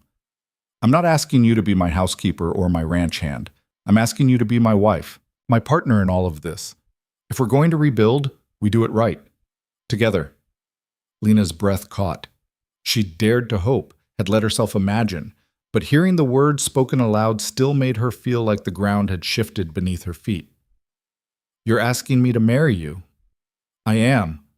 I know it's not romantic, standing here in the ruins with both of us looking like we crawled through hell. I know you deserve better than this rough proposal from a man twice your age with nothing to offer but hard work and a burned-out ranch. But I'm asking anyway, because life's too short and too hard to waste time pretending we don't need each other. Yes. The word came out before she could even think about it, rising from somewhere deep and certain inside her. Yes, I'll marry you. A smile broke across Cole's face, transforming it. For a moment he looked years younger, like the man he might have been before loss and violence carved him into something harder. Then he was kissing her and Lena was kissing him back, and for a few precious moments the ruined ranch and the bodies in the orchard and the uncertain future all faded away. When they finally broke apart, both breathing hard, Cole rested his forehead against hers. We're going to make this work, he said quietly. Whatever it takes. Whatever it takes, Lena agreed. They stood there together, holding each other amid the ruins as the sun finally broke through the clouds and painted the valley in shades of gold.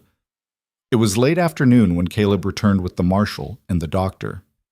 The marshal was a weathered man in his 50s named Samuel Garrett, with shrewd eyes and a no-nonsense manner that suggested he'd seen more than his share of frontier violence. The doctor was younger, maybe 30, with the ink-stained fingers of someone who'd given up a city practice for the adventure of the territories. Marshal Garrett surveyed the scene with grim efficiency, walking among the bodies and listening as Cole recounted the events of the previous night. His expression grew darker with each detail. Silas Vane, he said finally, standing over the outlaw's canvas-wrapped corpse. Been looking for this bastard for 3 years. Had warrants out on him in 4 territories for everything from robbery to murder. You did the world a favor putting him down, Maddox. Wasn't trying to do the world a favor, Cole said flatly. Was trying to protect what's mine. Fair enough. Garrett looked around at the devastation. This is going to generate some paperwork, you understand. 5 dead men, major property destruction. I'll need written statements from all of you, but from where I'm standing, this looks like clear-cut self-defense. They came onto your land armed and with violent intent. You defended yourself and your property. He paused. Still, you might want to lawyer up, just in case. Some of Vane's former associates might try to cause trouble, claim you acted outside the law. I was the law for 10 years, Cole said quietly. I know how this works. We'll cooperate fully with the investigation. While the marshal continued his examination of the scene, the doctor tended to Cole's and Caleb's wounds. Both men bore their treatment stoically, though Lena saw Cole's jaw clench when the doctor probed the bullet wound in his leg. You're lucky, the doctor said as he bandaged Cole's thigh.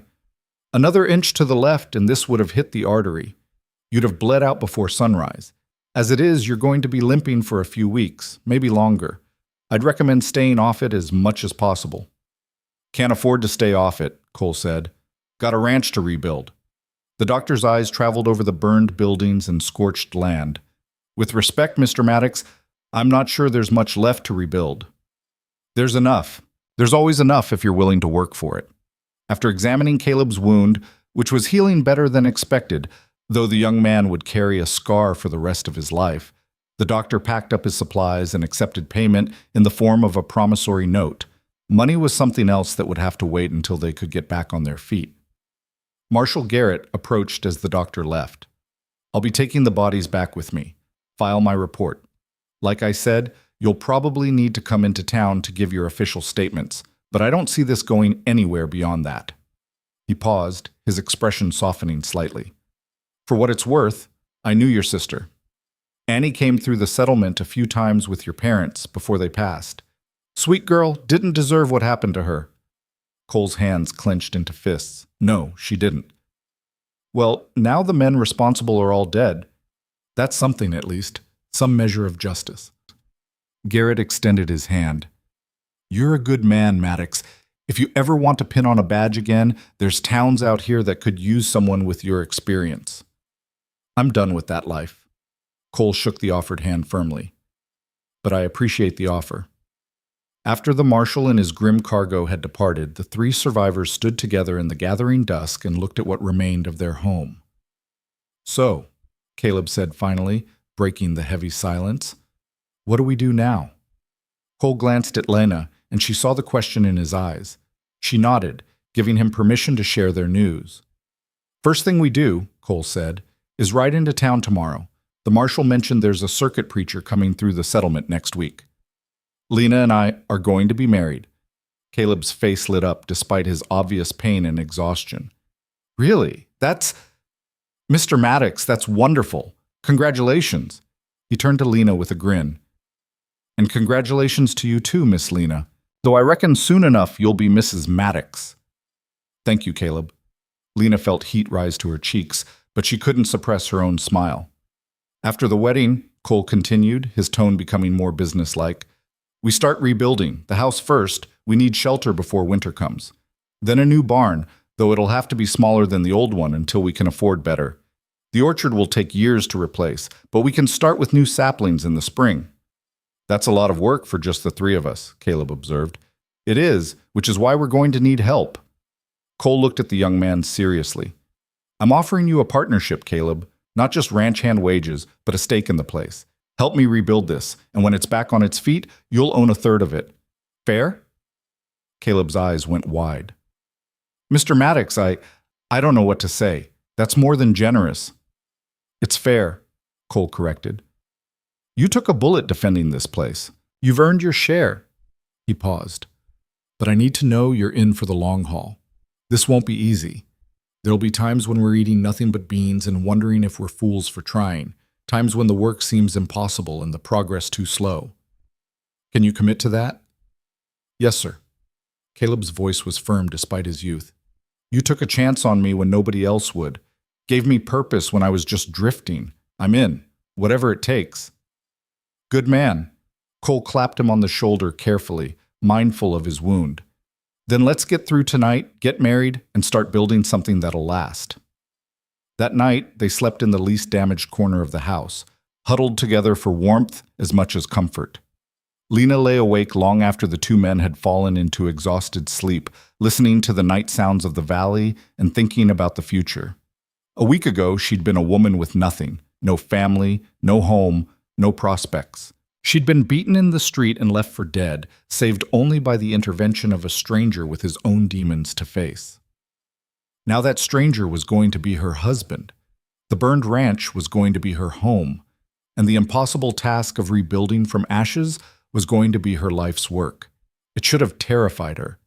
Instead, she felt something like peace settle over her heart. The next morning, they rose early and prepared for the ride to town. Cole wanted to make the journey despite his wounded leg, insisting that some things couldn't wait. They saddled the surviving horses, Buttercup and Cole's roan among them, and set out across the valley as the sun climbed into a cloudless sky. The settlement was larger than Lena had expected, a collection of perhaps 40 buildings clustered around a wide main street. It wasn't Sweetwater Creek. There was no pretension here, no false grandeur. Just honest storefronts and hardworking people trying to make lives for themselves on the edge of civilization. They stopped first at the general store, where Cole purchased supplies on credit. Bandages, food, nails, rope, everything they'd need to begin the rebuilding process. The proprietor, a heavy-set woman named Mrs. Henderson, listened to their story with pursed lips and sympathetic eyes. Silas Vane, she said, shaking her head. That's a name I hoped never to hear again.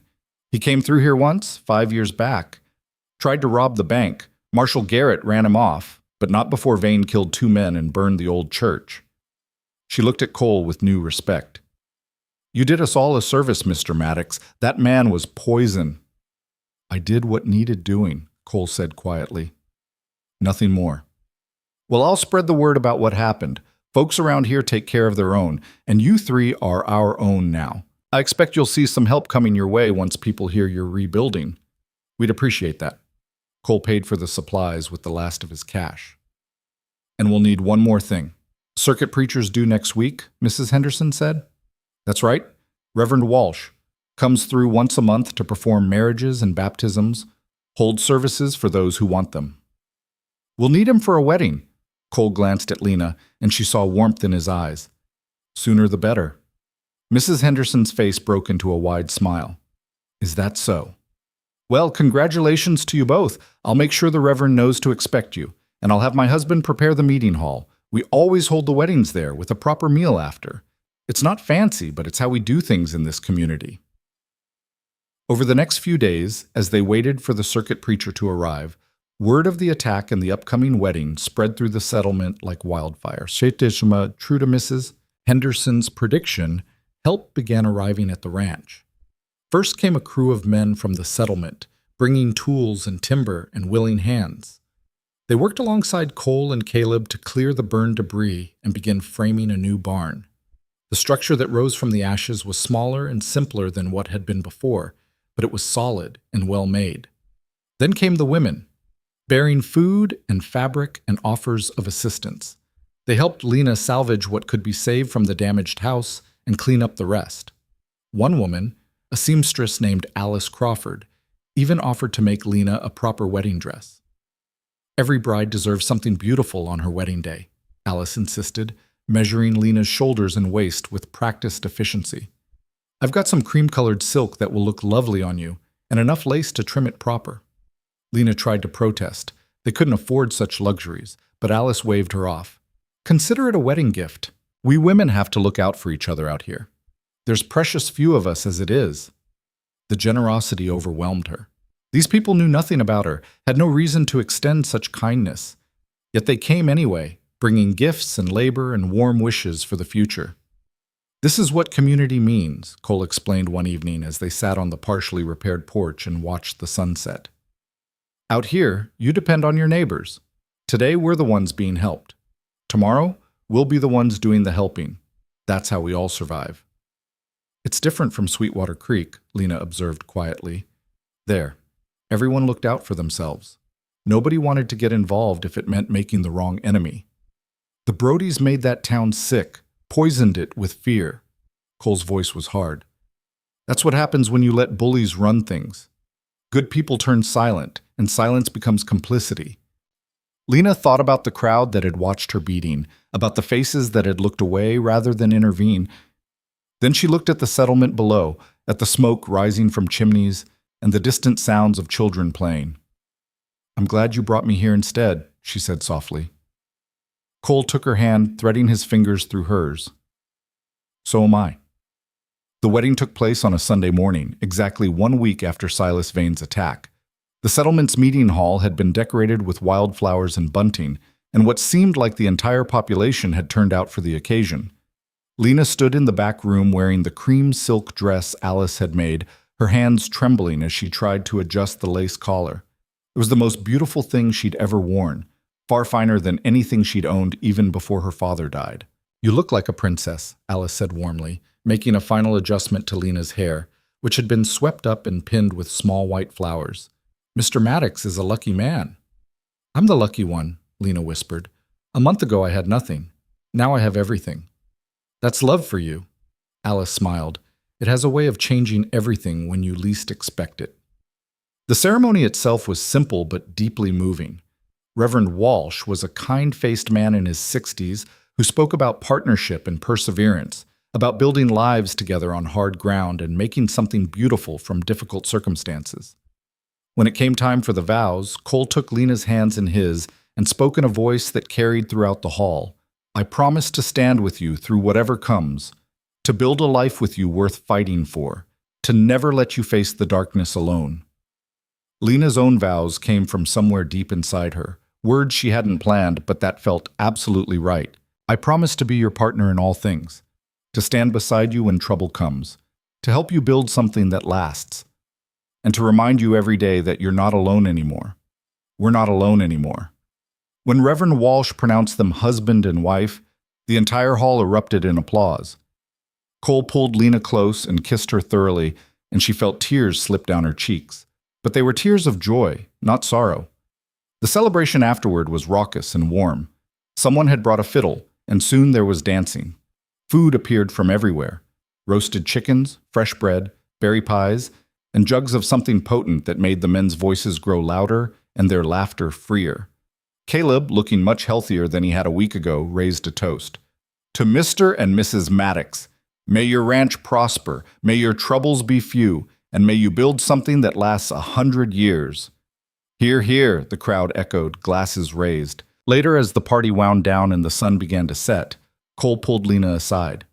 They walked out to the porch of the meeting hall, where they could see the valley spread out before them in the golden evening light. "I never thought I'd have this again," Cole said quietly. "A partner. A future worth planning for. After Annie died, I thought that part of my life was over, that I'd just exist, going through the motions until my time ran out. And now?" Lena leaned against him, feeling the solid warmth of his body. "Now I have everything to live for." He turned to look at her, his gray eyes soft in the fading light. "You gave me that. You and your stubborn refusal to quit, even when quitting would have been easier." "I learned that from you," Lena pointed out. "You could have ridden past me in Sweetwater Creek, could have decided I wasn't worth the trouble, but you didn't." "Best decision I ever made." Cole kissed her forehead gently. "Come on, Mrs. Maddox, let's go home. We've got a ranch to rebuild, and I want to get started on our future." They rode back to the ranch in the twilight, accompanied by Caleb and a wagon full of supplies contributed by their new neighbors. As they crested the rise that looked down into their valley, Lena saw the partially rebuilt barn silhouetted against the darkening sky, saw the house with its new roof boards gleaming pale in the last light, saw the orchard where new saplings had already been planted among the burned stumps. It wasn't much yet, but it was theirs, and it was the beginning of something worth fighting for. The first winter as husband and wife tested them in ways Lena had never imagined. The partially rebuilt ranch offered shelter, but just barely. Cold wind whistled through gaps in the walls they hadn't yet had time to seal, and snow piled high against the new barn doors. They worked from dawn until long past dark, Cole and Caleb doing the heavy construction while Lena managed everything else: cooking, mending, tending the remaining livestock, and keeping careful account of their dwindling supplies. There were nights when Lena lay awake beside Cole, listening to his exhausted breathing and wondering if they'd bitten off more than they could chew. Nights when the wind howled like something alive and hungry, and she felt the weight of all that empty country pressing down on them. But then morning would come, and with it Cole's quiet determination, Caleb's unflagging optimism, and her own stubborn refusal to let circumstances defeat her. They celebrated their first Christmas in the half-finished house with a small pine tree Caleb had cut from the high country and a dinner cobbled together from their meager stores. It wasn't much. Roasted chicken, potatoes, and a pie Lena had managed to make with the last of their dried apples. But it felt like a feast. This time last year, Caleb said, raising his cup of weak coffee in a toast, I was alone in a line shack eating jerky and feeling sorry for myself. Now I've got family and a future. That's worth celebrating. Family, Cole repeated, the word seeming to surprise him even as he said it. His eyes found Lena's across the table. Yeah, I suppose that's what we are now, isn't it? Lena felt warmth spread through her chest that had nothing to do with the fire crackling in the hearth. That's exactly what we are. As winter grudgingly gave way to early spring, the true scope of the rebuilding became clear. The new barn stood complete, smaller than the old one but solid and weather-tight.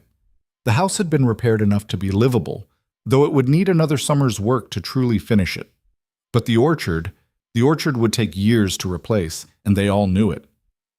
The saplings we planted are taking root, Cole observed one morning as they walked through the rows of young trees. Give them 5 years, maybe 7, and we'll have fruit again. Not like before, but enough. 7 years is a long time, Lena said quietly. It is, but we've got time. He took her hand and she noticed the calluses on his palm had multiplied over the winter months. We're building something that'll outlast us, Lena, something our children will inherit. The word hung between them, full of promise and possibility. They hadn't talked about children yet, though the subject had been there in the background of their thoughts, waiting for the right moment. Children, Lena repeated softly. You want children? I do. Cole turned to look at her, his expression serious. If you do, I know I'm not young anymore, and this life is hard. But the thought of little ones running through these fields someday, of teaching them to ride and work the land, he broke off, something vulnerable showing in his eyes. I'd like that, very much. Lena thought about the girl she'd been in Sweetwater Creek, alone and afraid with no prospects and no future. Then she looked at the woman she'd become, stronger, braver, standing on her own land beside a man who saw her as an equal partner. The journey from one to the other felt like it had taken a lifetime, though it had been barely 6 months. I'd like that too, she said, and watched his face light up with a smile that transformed it. That spring, help came from an unexpected quarter. A letter arrived at the settlement addressed to Cole Maddox, forwarded from the marshal's office. Cole opened it with Lena looking over his shoulder, both of them curious about who would be writing to them. The letter was from the territorial governor's office. In recognition of Cole's service in eliminating the Vane gang, and in consideration of the property damage he'd sustained while defending his land, the territory was offering a grant of $200 and a commendation for civic duty. $200, Caleb breathed when Cole read the letter aloud that evening. That's enough to buy breeding stock, maybe even hire some temporary help for the heavy work. It's more than that, Cole said slowly, rereading the letter. It's acknowledgement, official recognition that what we did was right and necessary. He looked at Lena. This changes things. With this money, we can accelerate the rebuilding, maybe even expand beyond what we had before. They used the money carefully, investing in good breeding cattle and a pair of workhorses to supplement the animals that had survived the fire. With the additional livestock and the help of neighbors who came to assist with spring planting, the ranch began to truly come back to life. But success brought its own challenges. One morning in late April, Lena was working in the kitchen garden when she heard the sound of approaching horses. Her hand went instinctively to the rifle that now leaned against the porch railing, an automatic response born from the night Vane had attacked. But when she looked up, she saw only a single rider coming slowly up the valley road. The man was middle-aged and well-dressed, sitting his horse with the careful precision of someone unaccustomed to long rides. As he drew closer, Lena saw he carried no weapons that she could see, and his expression was open and friendly. "Hello there," he called out, tipping his hat. "I'm looking for Cole Maddox. Would this be his ranch?" "It would." Lena didn't move toward the rifle, but she didn't move away from it either. "State your business." "Name's Theodore Blackwood. I'm a land agent out of Denver. I heard about what happened here last fall, and I wanted to speak with Mr. Maddox about a business proposition." Cole emerged from the barn at that moment, Caleb right behind him. Both men had clearly heard the stranger's approach and come prepared for trouble, but when Cole saw the well-dressed visitor, his posture relaxed slightly. "Mr. Blackwood," Cole said, though his tone remained wary. "What brings a Denver land agent all the way out here?" Blackwood dismounted carefully, stretching his back with a grimace. "Long ride. Appreciate your hospitality." He looked around at the ranch, taking in the new construction and the obvious signs of recovery. "I'll get straight to the point. I represent a consortium of investors who are interested in acquiring ranch land in this territory. Good water, good grass, room to expand. Your property fits the profile perfectly." "This land's not for sale," Cole said flatly. "I understand your attachment, Mr. Maddox, truly I do. But before you dismiss the idea entirely, hear me out." Blackwood pulled a leather portfolio from his saddlebag. "We're prepared to offer you $20,000 for the property, the livestock, and all improvements. That's more than fair market value by any standard." The number hung in the air like something physical. $20,000. Enough money to start over anywhere, to build a new life in comfort, to never worry about failed crops or harsh winters again. Lena saw Cole's jaw tighten, saw the way his hands clenched into fists, but when he spoke, his voice was calm and controlled. "This land isn't for sale at any price. My wife and I are building a life here. It's our home. Mr. Maddox, please consider—" "I said no." Cole's tone left no room for argument. "I appreciate you riding all this way, but you've wasted your time. This ranch stays in the family." Blackwood looked at Lena, as if hoping she might be more amenable to the offer. But she stepped closer to Cole, her shoulder brushing his, presenting a united front. "You heard my husband," she said quietly. "The answer is no." The land agent sighed and tucked his portfolio away. "Well, I had to try. The offer stands if you change your mind. Here's my card." He placed a small piece of cardstock on the porch railing. "Think about it, at least. That's all I ask." After he'd ridden away, the three of them stood in silence for a long moment. Finally, Caleb spoke up. "That was a lot of money, Mr. Maddox, more than this place is probably worth, if I'm being honest." "Worth isn't always measured in dollars," Cole said. He looked at Lena, and she saw something fierce and protective in his eyes. "We've bled for this ground, fought for it, nearly died for it. That makes it ours in a way no amount of money could buy." "Agreed," Lena said firmly. "Besides, where would we go? What would we do? This is home now, for better or worse." "For better," Cole corrected, pulling her close. "Always for better." As spring turned to summer, the ranch continued to flourish. The cattle thrived on the rich grass, the new horses proved strong and reliable, and even the young orchard saplings began to show promising growth. Neighbors stopped by regularly, some to help with work, others just to visit and share news from the settlement. It was during one of these visits that Mrs. Henderson from the general store pulled Lena aside with a knowing smile. "I've seen that look before, dear," she said quietly. "How far along are you?" Lena's hand went automatically to her still flat stomach. She'd suspected for a few weeks now, but had been afraid to hope, afraid to jinx it by saying the words aloud. 3 months, I think, maybe 4. I'm not entirely sure. Mrs. Henderson's smile widened. "Well, congratulations. Your first?" "Yes." Lena felt tears prick at her eyes, though whether from joy or fear she couldn't say. "I haven't told Cole yet. I wanted to be certain before I said anything." "You should tell him soon, dear. Men like to prepare for these things, even if they don't always know how." The older woman patted her hand.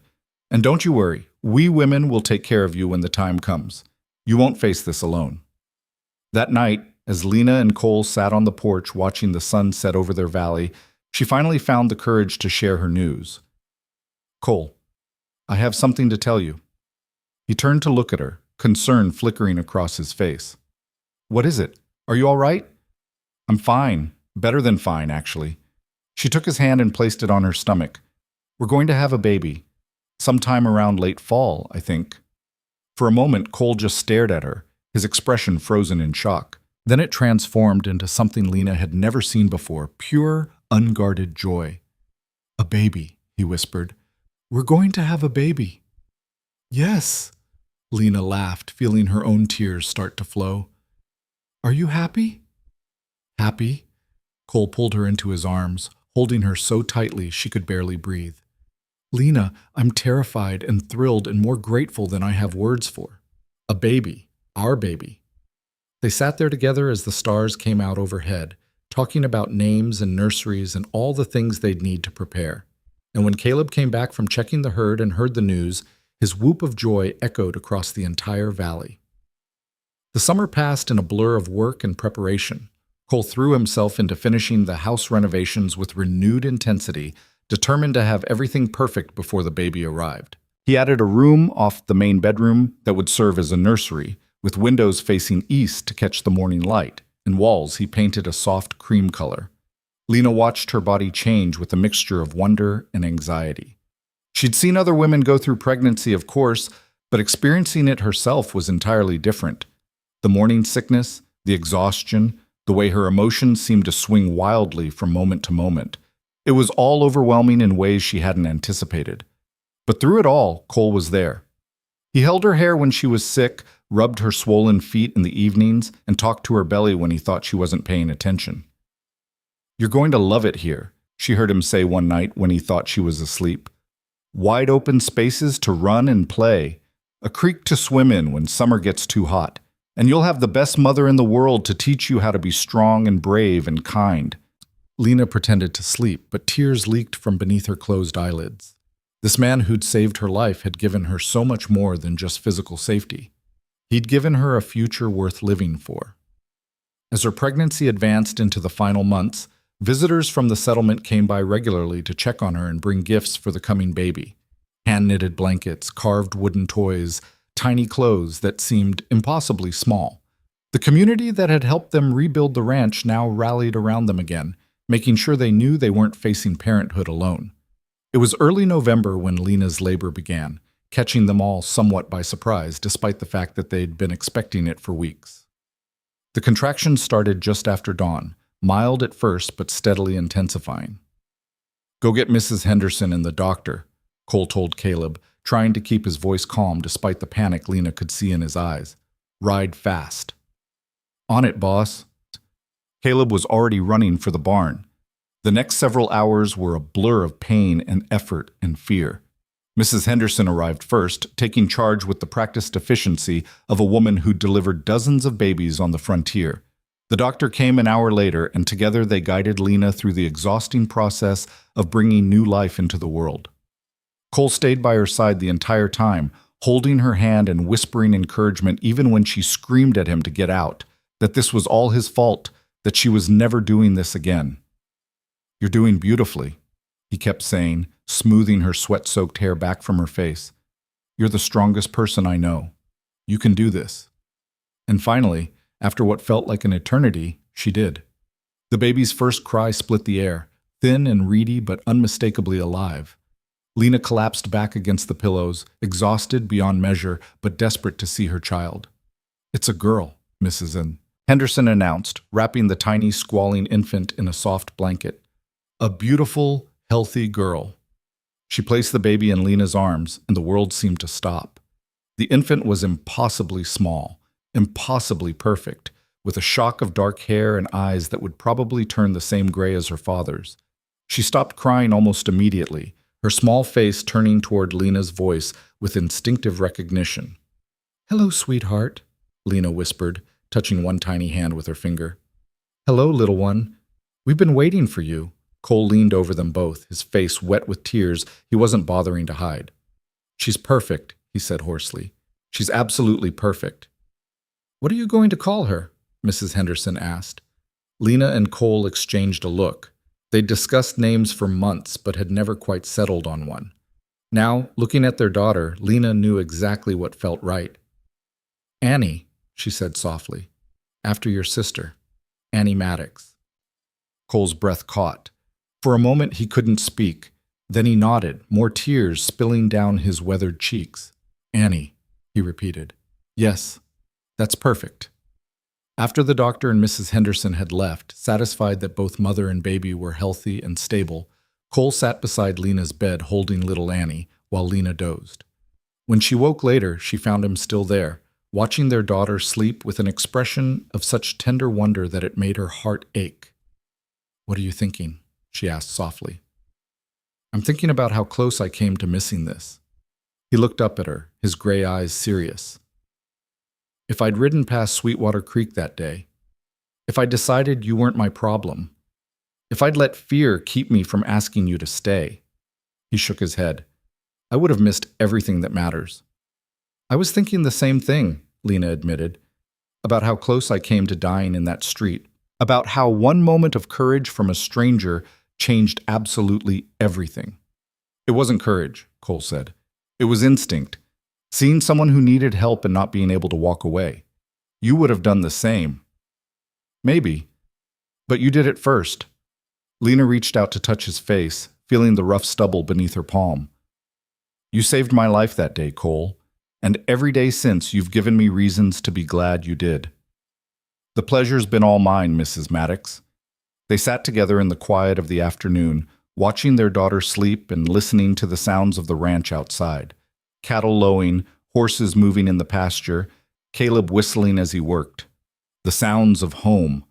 The years that followed were filled with the kind of hard work and simple joy that defines a life well lived.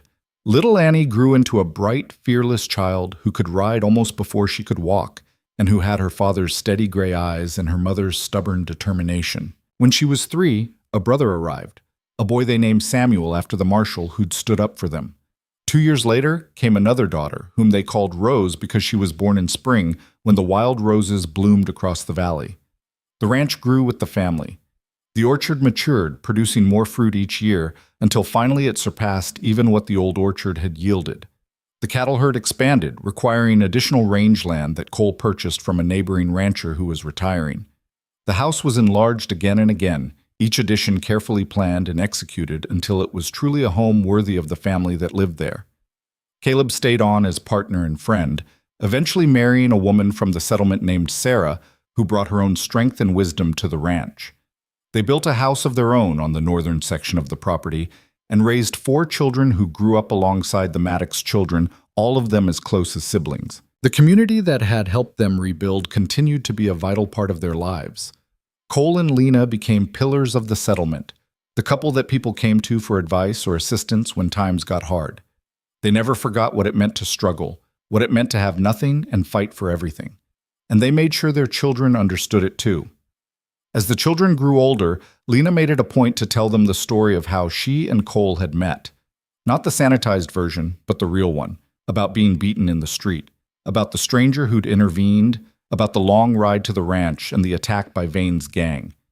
She wanted them to understand that strength wasn't about never falling down. It was about getting back up, about standing beside the people you loved when darkness came.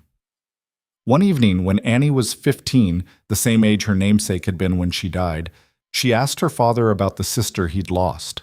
They were sitting on the porch, watching the sunset paint the valley in shades of gold and crimson. Cole was quiet for a long time before he answered. She was brave, he said finally. Braver than she knew, and she deserved better than what life gave her. He looked at his daughter, this living child who bore a dead girl's name. But I think she'd be happy knowing that something good came from her death, that it led me to your mother, to this life, to you and your brother and sister. Not that it makes what happened to her right, but maybe it gives it some meaning. Do you still miss her? Annie asked. Every day. But it's different now. The grief doesn't consume me the way it used to. I can remember her without it destroying me. He put his arm around his daughter's shoulders. Having you helps. Watching you grow into the woman she never got to be. It's like getting a second chance at something I thought I'd lost forever. Annie leaned against her father, and they sat together in comfortable silence as the stars began to appear overhead. The years continued to pass, bringing their share of challenges and triumphs. There were droughts that tested their endurance, winters that pushed them to their limits, and market fluctuations that threatened their livelihood. But there were also good years, abundant years, years when the cattle brought premium prices and the orchard produced bumper crops. Through it all, Cole and Lena stood together. The young woman who'd fallen in the dust of Sweetwater Creek had become a formidable ranch wife, respected throughout the territory for her business acumen and her unwavering loyalty to her family. The hardened rancher who'd saved her had softened in the ways that mattered, learning to laugh freely and love without reservation. It was 20 years after that first terrible night when Lena stood on the porch of their home and watched her children playing in the fields below. Annie was 20 now, engaged to marry a good man from a neighboring ranch. Samuel was 17, already taller than his father and with plans to expand their holdings into the Northern Territories. Rose was 15, with her mother's fierce independence and her father's quiet strength. Cole came up behind Lena and wrapped his arms around her waist, pulling her back against his chest, in a gesture that had become as familiar as breathing over their years together. "What are you thinking about?" he asked, his breath warm against her ear. "About beginnings," Lena said softly. "About how I was a completely different person when we met, scared and alone and certain that my life was essentially over. And now? Now I can hardly remember what that fear felt like, or that loneliness." She turned in his arms to look up at him. His hair was gray now, his face more lined, but his eyes were the same steady gray they'd always been. "You gave me back my life, Cole, and then you gave me a life I never imagined I could have." "We gave each other that," he corrected. "I was as lost as you were, just in a different way, haunted by the past, certain that my chance at happiness had died with Annie. You showed me that second chances are real, that it's possible to build something beautiful from ruins." They stood together watching their children, watching the sun set over the valley they'd fought so hard to keep, and Lena thought about the long, winding road that had brought them here, from the dust of Sweetwater Creek to this moment of perfect peace, from desperation and violence to family and home. "Do you ever think about how different things would be if you'd ridden past that day?" she asked. "If you'd decided I wasn't your problem?" "All the time," Cole admitted, "and it terrifies me how close I came to making that choice. I was tired, Lena, tired of fighting, tired of caring, tired of everything. Part of me wanted to just keep riding and pretend I hadn't seen what was happening to you. But you didn't. No, I didn't. And that single decision, that one moment of choosing to give a damn about a stranger, it changed everything. It gave me you and our children and this life we've built together." He tightened his arms around her. "Best decision I ever made, stopping in that miserable town." "Best thing that ever happened to me, falling in that street," Lena said with a small smile. "Strange how that works, isn't it? The worst moment of my life led directly to the best." They watched as Rose called out to her siblings, and all three children came running toward the house for supper. Their voices carried across the evening air, full of laughter and life, and the casual certainty of children who'd never known what it meant to go hungry or afraid. That night, after the children had gone to bed and the house had settled into quiet, Lena and Cole sat on their porch one last time. The stars wheeled overhead in their ancient patterns, and somewhere in the distance a coyote called to its pack. "You know what I realized today?" Lena said, breaking the comfortable silence. "What's that?" "That I stopped being afraid. I don't remember exactly when it happened, but somewhere along the way, the fear just left. The fear that everything would be taken away. The fear that I didn't deserve this happiness. The fear that it was all too good to last." She looked at him. "When did that happen, do you think?" Cole considered the question seriously. "I think it happened gradually. Every day that you woke up in this house. Every time trouble came and we faced it together and survived. Every child we brought into the world and watched grow strong. Fear can't survive when you keep proving it wrong." "No," Lena agreed. "I suppose it can't." They sat in silence for a while longer, and then Cole spoke again, his voice thoughtful. "You remember that first night? When I brought you here from Sweetwater Creek, and you asked me if I was still making people pay for what they'd done?" "I remember." "I told you I was done with that life, that I'd found my peace." He paused. "I don't think that was entirely true. I think I was still looking for peace, still hoping I could find it, but I hadn't yet. And now? Now I have. He took her hand, his thumb tracing familiar circles on her palm. This is my peace. You, our children, this land. Waking up every morning knowing that I'm building something instead of destroying it, that I'm protecting something worth protecting, that I'm loved and needed and part of something bigger than just myself. Lena felt tears prick at her eyes, though she was smiling. Me too. This is my peace too. They sat together under the stars, two people who'd found each other in darkness and built a life in the light. Two people who'd been broken and had learned to heal.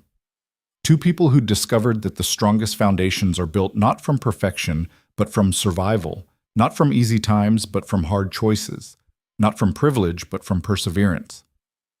The ranch stretched around them, peaceful and prosperous.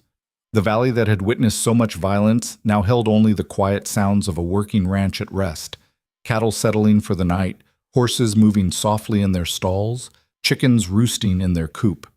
And in the house behind them, their children slept safely, dreaming dreams unburdened by the nightmares their parents had once lived through. This was the legacy they were building. Not just land and livestock and a successful ranch, but something more fundamental. A place where people could stand when they'd been knocked down. A refuge for those who needed it. A testament to the idea that broken things could be made whole again, that lost people could find their way home, and that sometimes the worst moments of our lives are just the beginning of the best ones. Lena thought about the girl who'd fallen in the dust of Sweetwater Creek, beaten and hopeless, and certain she was going to die. She thought about the woman she'd become, strong enough to fight beside her husband, brave enough to build a life from ashes, wise enough to know that true strength came from standing together rather than alone. And she thought about the promise Cole had made that day, when he'd lifted her from the dirt and offered her a future she couldn't even imagine. You will not face the world alone again. He'd kept that promise. Every single day for 20 years, he'd kept that promise. And she'd returned it in kind, standing beside him when darkness came, fighting for their home and their family with everything she had. They were partners in the truest sense, equals who made each other stronger, two people who'd survived hell and built heaven in its place. The night grew late, and eventually they rose to go inside. But before they did, Lena turned for one last look at the valley spreading out below them in the moonlight. "Thank you," she said softly. "For what?" "For stopping that day, for seeing me, for giving me this." She gestured at the ranch, the house, the life they'd created together. "For everything." Cole pulled her close and kissed her forehead gently. "The pleasure was all mine, Mrs. Maddox, every single day." They went inside together, closing the door on the night and the past and all the ghosts that no longer had power over them. Tomorrow would bring more work, more challenges, more of the endless tasks that came with running a ranch and raising a family. But tonight they had peace and love, and the absolute certainty that whatever came next, they would face it together, just as they had from the very beginning, just as they would until the very end. And in the years that followed, when their children asked them about the secret to a long and happy marriage, about how two people stayed together through hard times and good, through violence and peace, through poverty and prosperity, Cole and Lena would always give the same answer. You stand together when it would be easier to fall alone. You fight for each other when the world says to quit. You remember that you chose this person, this life, this love, and you keep choosing it every single day, no matter what comes. That was the lesson they'd learned in blood and fire and hard-won triumph. That was the wisdom they passed down to their children and their children's children. And that was how a woman who fell in the dust and a man who lifted her up built something that lasted far beyond their own lifetimes, a legacy not of wealth or land, but of courage, partnership, and the kind of love that refuses to break no matter how hard the world tries to shatter it. Years later, when Annie Maddox stood on that same porch, with her own children playing in the fields below, she would tell them the story her mother had told her. About a brutal town called Sweetwater Creek. About a lone rider who appeared when all hope was lost. About a woman who learned to stand when the world expected her to kneel. And a man who discovered that saving one life could rebuild your own. And her children would listen with wide eyes, scarcely believing that their gentle grandmother had once been beaten in the street, that their quiet grandfather had once been a gunfighter hunting outlaws, that this peaceful valley had once run red with violence. But they would believe the most important part, the part about how love and courage can transform everything, how the worst beginnings can lead to the best endings, how two broken people can build something whole. Because they could see the evidence all around them, in the thriving ranch, in the tight-knit family, in the way their grandparents still looked at each other after all those years with the kind of devotion that transcended words. That was the real story. Not the violence or the fear or the desperate struggle to survive, but what came after. The building and growing and loving. The ordinary miracles of everyday life lived with purpose and passion. The legacy of the day a woman fell and a man helped her stand. And the promise they had made to each other in that moment, renewed every day for the rest of their lives. You will not face the world alone again. We will stand together, always.